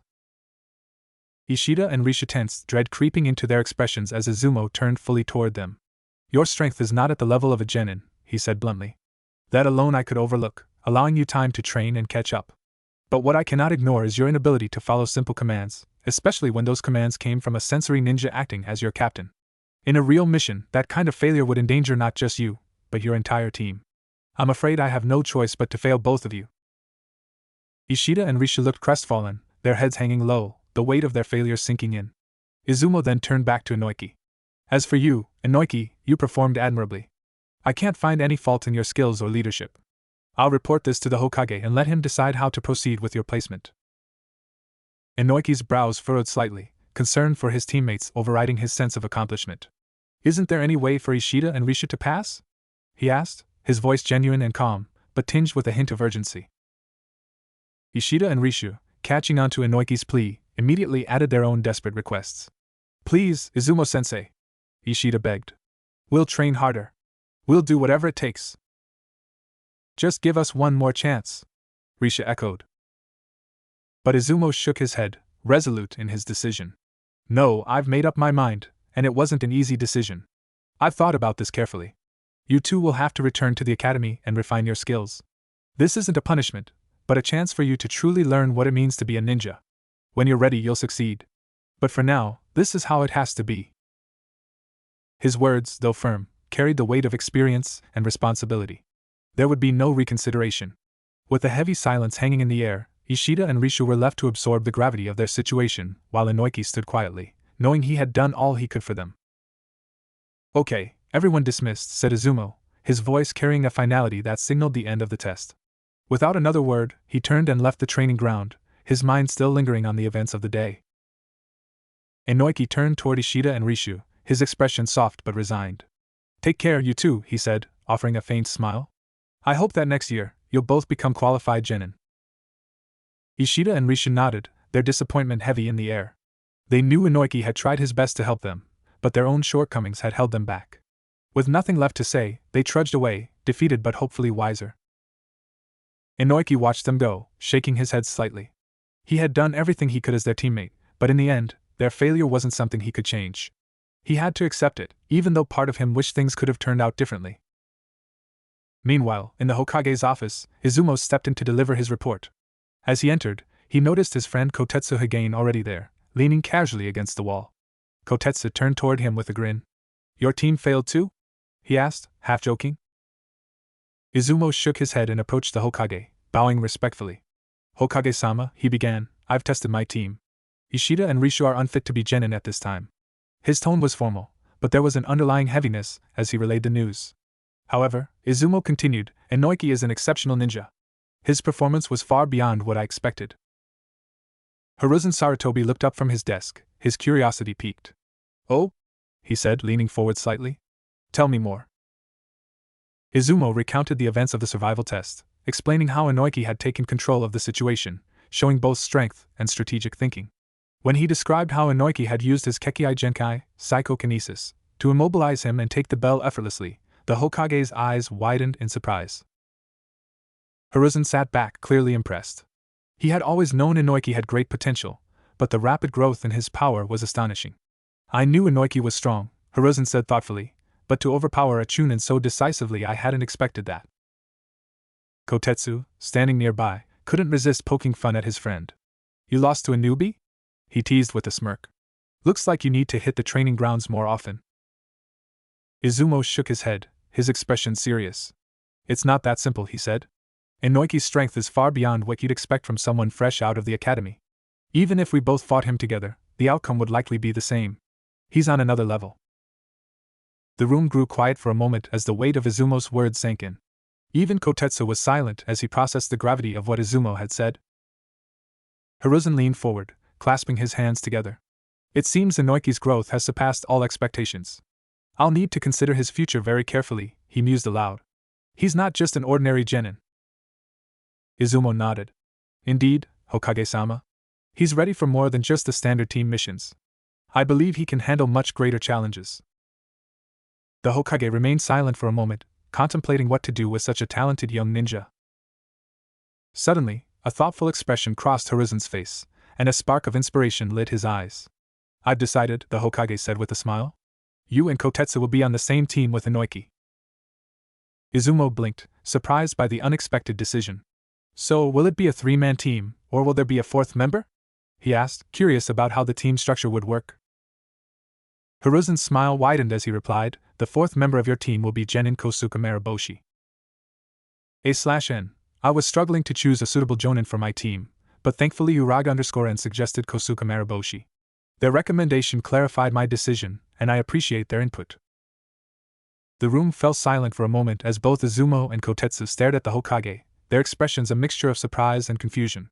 They exchanged a quick glance, understanding the significance of Hiruzen's decision. Kosuke Maraboshi was no ordinary genin. Known as the Eternal Genin of Konoha, Kosuke had nearly 50 years of experience serving the village in that rank, though his skill and wisdom far exceeded that of a typical genin. Despite his modest title, those who had worked with him knew the truth. Kosuke's strength and knowledge were formidable, though shrouded in humility. Izumo and Kotetsu, having been fortunate enough to work alongside him before, knew Kosuke's true potential. His reputation wasn't widely known outside of those who had witnessed his abilities firsthand.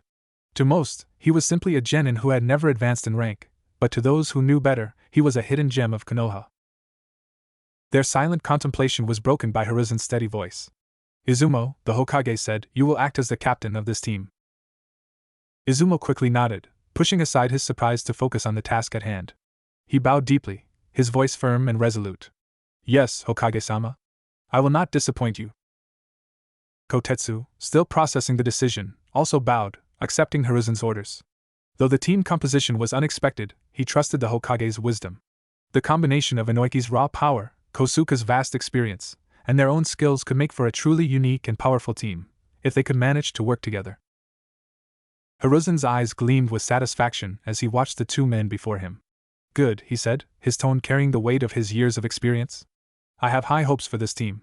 Inoiki is an exceptional young ninja, and with Kosuka's wisdom, he will have a guide like no other. You, Izumo, will ensure the balance and leadership. Together, I believe this team can accomplish great things. Izumo and Kotetsu bowed once more, and with that, they left the Hokage's office.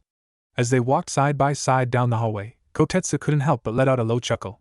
Well, this is going to be interesting, he said, shaking his head with a grin. I don't think anyone saw this coming. Izumo nodded, his thoughts focused on the future. No one did, he agreed. But we've worked with Kosuka before.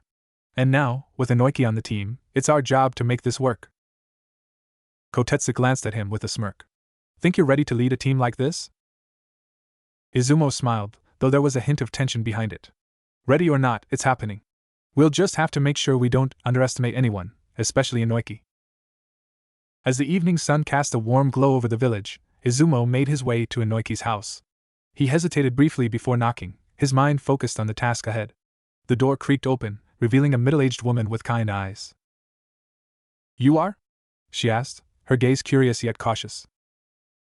Izumo, he replied with a respectful nod. I'm Inoiki's team leader. I came here to discuss team formation with him. Her expression immediately softened. Of course. Please come inside. She stepped aside, motioning him into the house. Inoiki's out back, training as usual. Let me take you to him. Izumo followed her down a narrow hallway, the scent of fresh herbs and burning incense filling the air. As they stepped out into the backyard, the scene before him caught his attention. There, in the fading light, Inoiki stood in deep concentration. His kunai knives floated effortlessly around him, each one glinting in the orange glow of dusk. He was using them to sculpt a rough block of stone with precise, deliberate movements.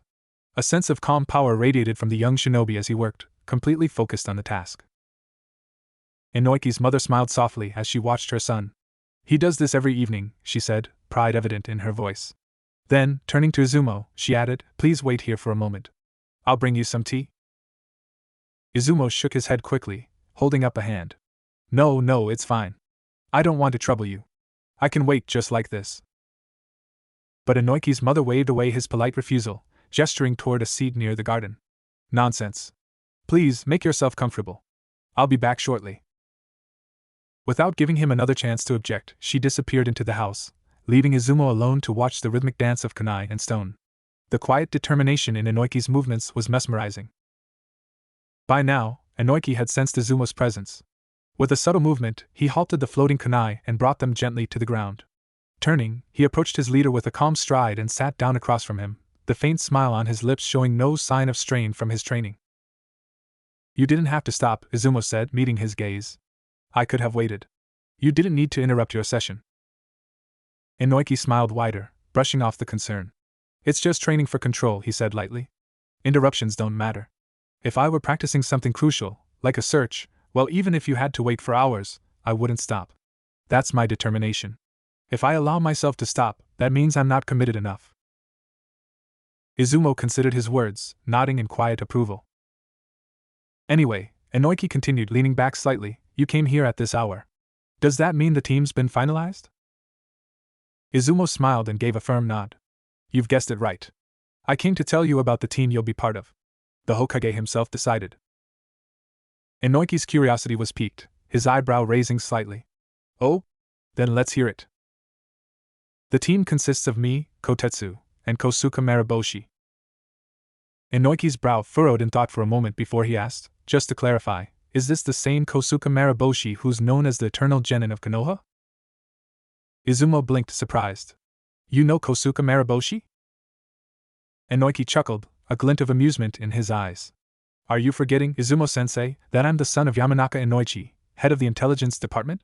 My dad used to tell my sister and me stories about Kosuke Mariboshi when we were kids.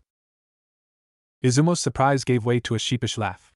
I completely forgot, he admitted, shaking his head. Of course you know. So, how do you feel about the team? Are you satisfied?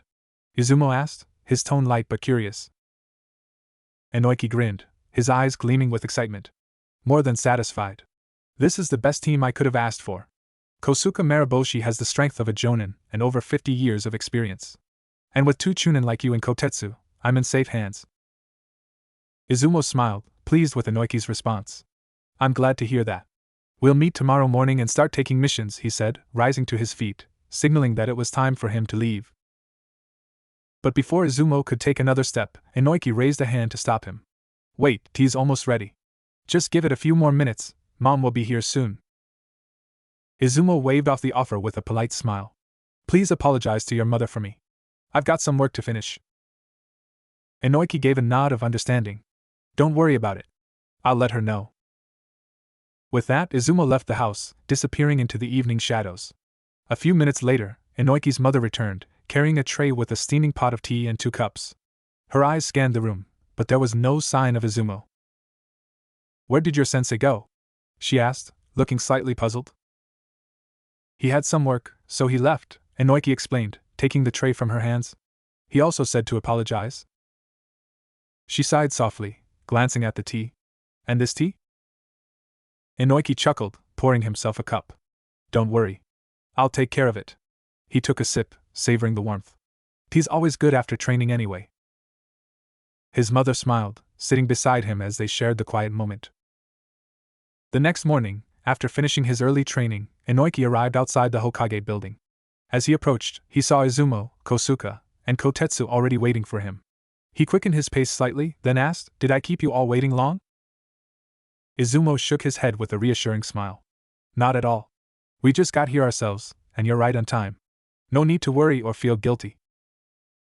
Gesturing toward the older man beside him, Izumo said, Let me introduce you, this is Kosuka Mariboshi, also known as the Eternal Genin of Konoha.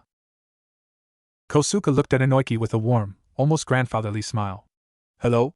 Nice to meet you, he greeted, his voice kind but steady. Inoiki nodded respectfully. I've heard a lot about you from my father, he said, recalling the stories Yamanaka and Inoichi used to share. Izumo then turned to the other member of their team, pointing toward a man with a strip of bandage running across the bridge of his nose. And this is Kotetsu. He's not only part of our team, but also my friend. Kotetsu grinned broadly. Hello? I've heard quite a bit about you from Izumo, and about how you defeated him once, he added with a playful laugh. Inoiki chuckled at the comment. Nice to meet you. I'll be honest, I only heard about you yesterday from my father. He told me a little bit about you. Izumo couldn't help but laugh at Inoiki's honesty. Well, no need for further introductions, he said, placing a hand on Inoiki's shoulder. These two already know who you are. Both Kotetsu and Kosuka gave a nod, their expressions filled with camaraderie and understanding.